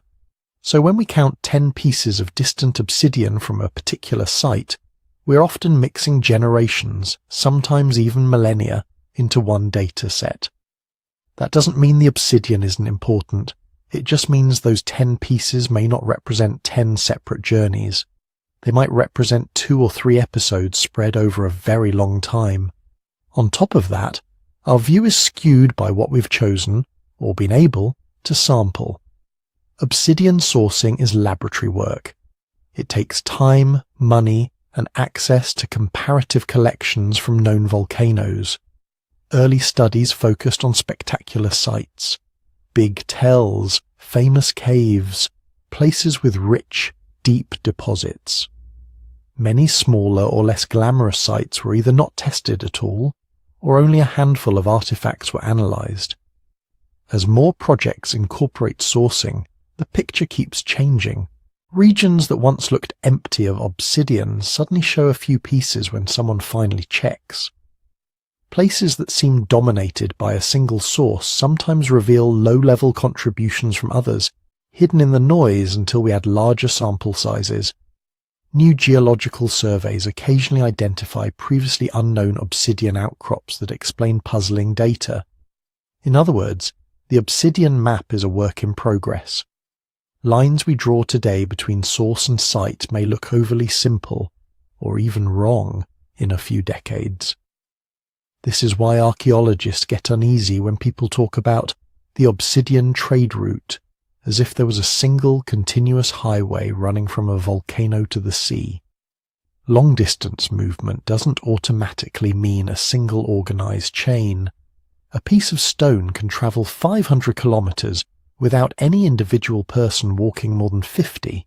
It can move stepwise. One group takes it to their seasonal meeting place, trades it onward. The next group carries it further in the course of their own yearly round, and so on.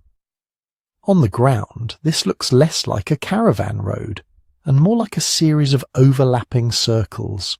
Each community operates mostly within its own familiar radius, but those radii intersect. Objects, ideas, and people leak across the overlaps. When we see obsidian from central Anatolia turning up on an Aegean island, we can be confident it moved through multiple hands. What we can't say, at least not from the stone alone, is whether that movement was coordinated by specialists, overseen by powerful chiefs, or just the byproduct of routine visiting and gift-giving over generations. Several different social arrangements can produce the same archaeological pattern, a chain of small exchanges between egalitarian villages, occasional long forays by mobile hunter-gatherers, more directed journeys by professional traders attached to emerging elites. All of these could, in principle, move obsidian from the same source to the same distant destination. The distribution data often can't distinguish between them cleanly. We can narrow the options by combining obsidian sourcing with other evidence: settlement size, house differences, burial practices, dietary patterns, genetic studies. Sometimes these lines converge on a plausible story. Other times they remain stubbornly ambiguous. A cluster of sites might share obsidian from a single volcano and similar house plans, yet show no strong signs of hierarchy. Another cluster might show the same obsidian pattern, but with big, elaborate buildings and marked grave differences. The material flows look alike. The social worlds behind them may not. It helps, then, to hold two thoughts at once. Obsidian distributions are powerful clues that people were connected across long distances, both before and after farming. They let us trace the reach of networks that would otherwise be invisible. But they are not simple fingerprints of one kind of trade system, and they are rarely definitive by themselves. For any given path, a line from a central Anatolian source to a Levantine village, or from a Cappadocian volcano to a Cycladic island. There are usually several reasonable scenarios that could fit the data. The more we learn, the more those scenarios can be tested and refined, but they almost never collapse to a single, unquestionable answer. In a way, that's part of the fascination. The Obsidian trails invite us to imagine possible worlds, then force us to check those imaginings against small, sharp pieces of glass and the quiet chemistry inside them. They let us see that connection existed, while reminding us to be humble about exactly how it worked. The volcanic glass tells us that people did things that, from our perspective, shouldn't have been possible in a simple Stone Age world. It just doesn't always tell us, in detail, how they pulled it off. For all the lines we can draw on a map, there are still some very basic things we don't know. We can point to a village in central Anatolia and an island in the Aegean and say, with quite a bit of confidence, this obsidian came from that volcano. We can estimate rough time ranges. We can even say something about intensity, whether a source was a minor curiosity or a major supplier. But we usually can't answer the most human questions. Who actually carried it?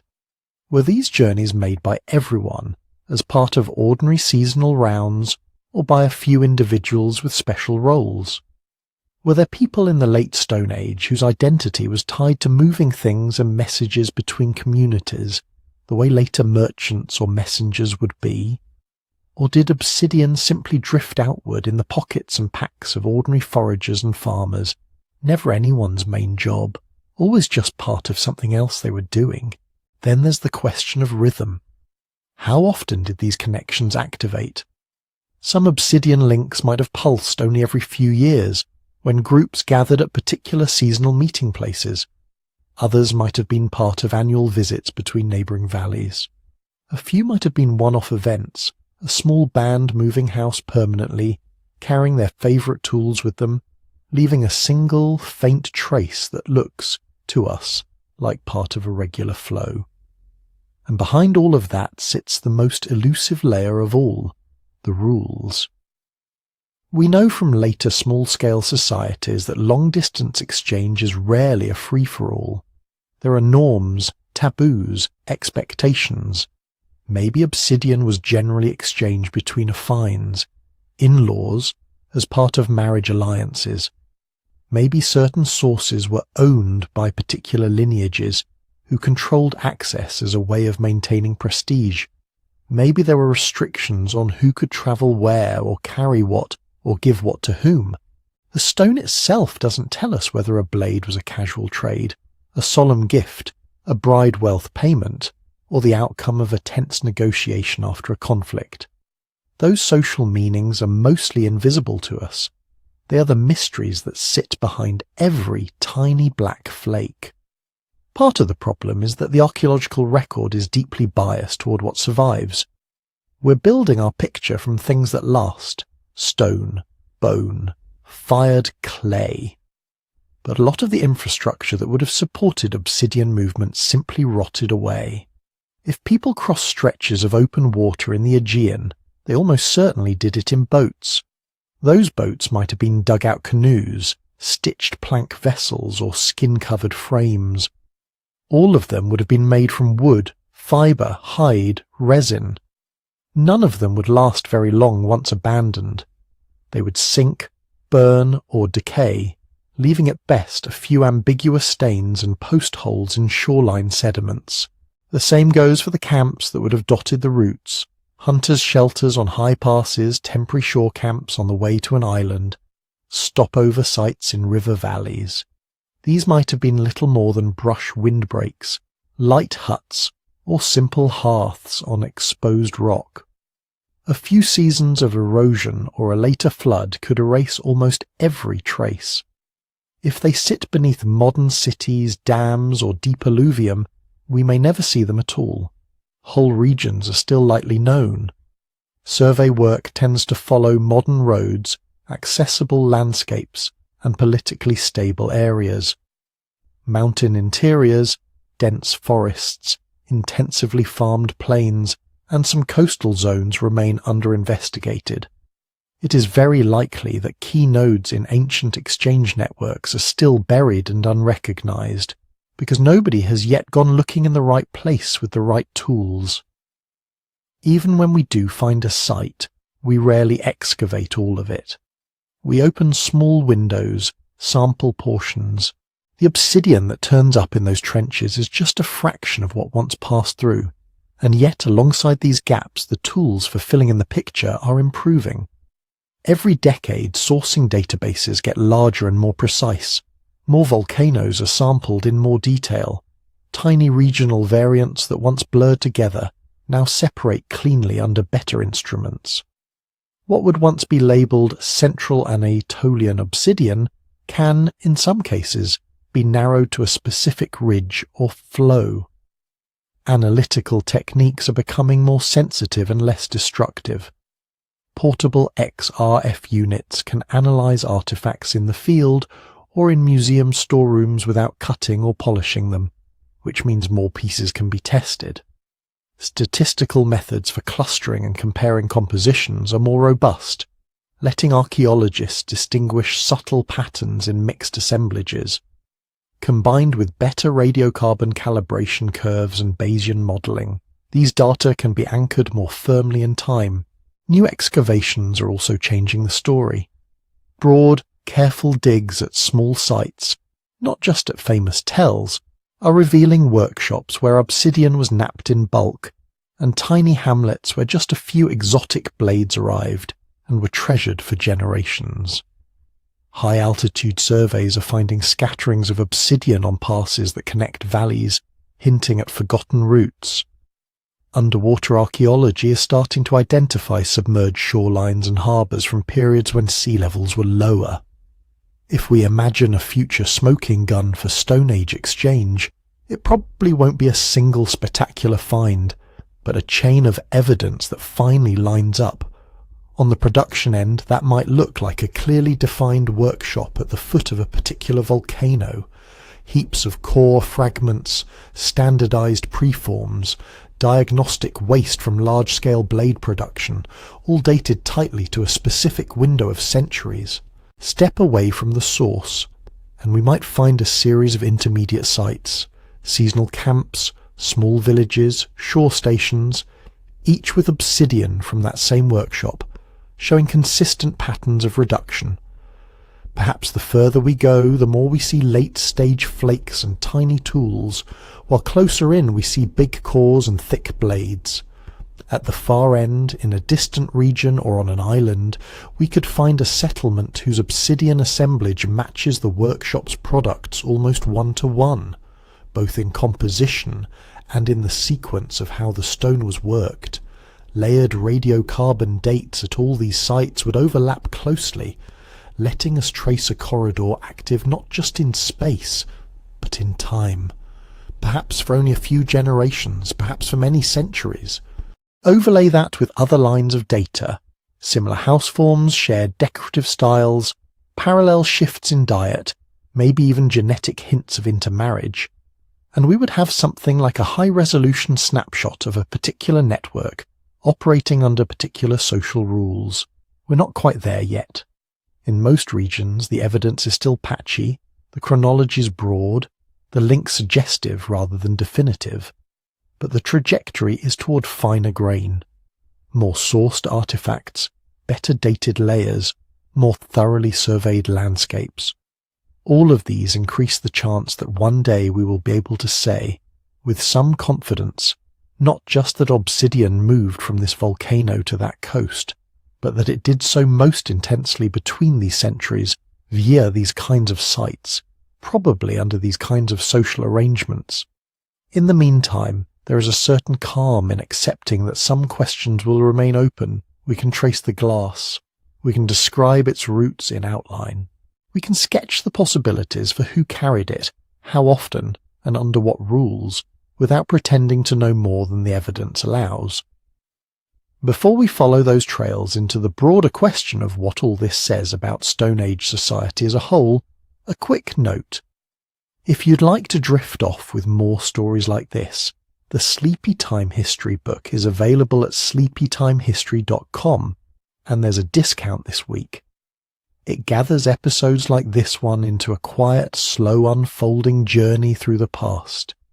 For now, though, the Obsidian remains what it has always been, small, sharp pieces of a much larger puzzle. They tell us that distant communities were in contact, but they don't fully reveal what those relationships felt like from the inside. They hint at rules, but they don't recite them. They mark paths, but they don't name the travellers. To get closer to that inner world, we have to step back from the individual artifacts and ask a bigger question. Taken together, what does all this glass say about the kind of world these people had built, long before cities, writing, or metal ever appeared? When we pull back and look at all the separate Obsidian stories together, a particular picture starts to come into focus. Again and again, from Anatolian volcanoes to Aegean islands to Levantine valleys, we see the same quiet pattern. A stone that can be traced to a single patch of ground turning up far beyond the horizon of its home. That sourcing work is our anchor. These aren't vague guesses about, probably from somewhere over there. They're compositional matches that point back to specific flows, specific domes, specific ridges, and when the same volcanic fingerprint appears at sites scattered across a landscape, sometimes separated by hundreds of kilometers, it tells us that, however people were living, they were not living in isolation. The mechanisms that made this possible don't need to be exotic. Some of the distance can be explained by mobility itself. Hunter-gatherer groups in the Paleolithic already moved tens or even hundreds of kilometers over the course of a year or two following water, animals and seasons. If a band visited an obsidian source as part of its annual round and then shifted its camp range a valley or two away the next decade, the stone could gradually drift outward just by people doing what they always did, carrying their tools with them. Beyond that, there is the slow, steady force of exchange chains. A core picked up near a volcano might be given, traded or inherited at the next valley over. There, it could be split, some pieces kept, others passed on. Over generations, without any single individual ever walking the whole route, the material could move remarkably far. Each step is small and local, but the sum of many steps adds up to long-distance connectivity. In coastal and island zones, some stretches almost certainly required water crossings. The presence of obsidian on islands that were never attached to the mainland, and whose nearer sources lie across open sea, implies some form of seafaring. Probably not grand voyages by our standards. More likely short hops along familiar shorelines, timed to calm weather and known currents.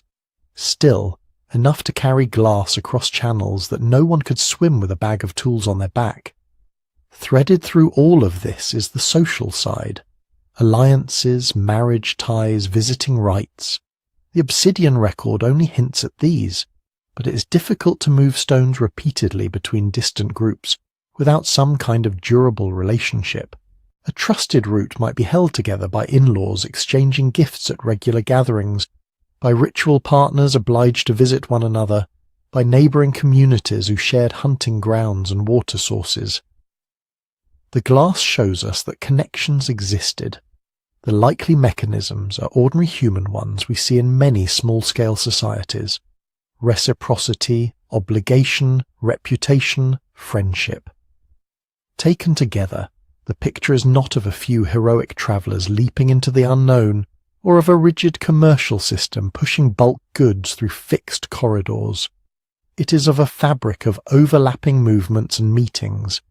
People walking, paddling, resting, visiting, marrying, arguing, reconciling, and, almost as a side effect, carrying shimmering black stone from place to place. There is wonder in that, but it is a quiet sort of wonder. We don't need to imagine global conspiracies or lost civilizations to be impressed. The measurable facts are already extraordinary enough, that tens of thousands of years before cities, writing, or metal, Communities were linked into wide networks where ideas, genes, and materials could travel much farther than any one lifetime's horizon.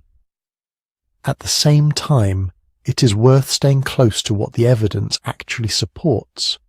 We can say that particular pieces of obsidian came from particular sources. We can map broad corridors of movement.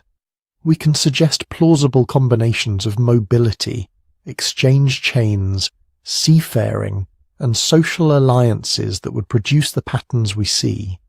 Beyond that, the details remain open. Who led the journeys? How they told their stories about distant places? What songs they sang at shore camps before setting out? Those parts are likely to stay in the realm of careful imagination. Still, for anyone lying awake and listening, there may be something calming in knowing that deep time was not empty of connection. Long before our modern networks, people had already found ways to stitch landscapes together. Volcano to valley, valley to river, river to sea, island to island. A slow, patient web of contact, resilient enough that its traces still glint in the archaeological record. If you'd like to keep wandering through those prehistoric secrets, there's a Sleepy Time history book that gathers stories like this into a longer drifting journey. You can find it at sleepytimehistory.com, and if you'd like, read a bit before you fall asleep. And if this episode has kept you company tonight, it helps a great deal if you gently tap like, subscribe to the channel for more quiet histories, and leave a comment telling us where in the world you're listening from. Somewhere far back in the Stone Age, a stranger once handed a piece of obsidian to another stranger and turned them into a neighbour, in a small way.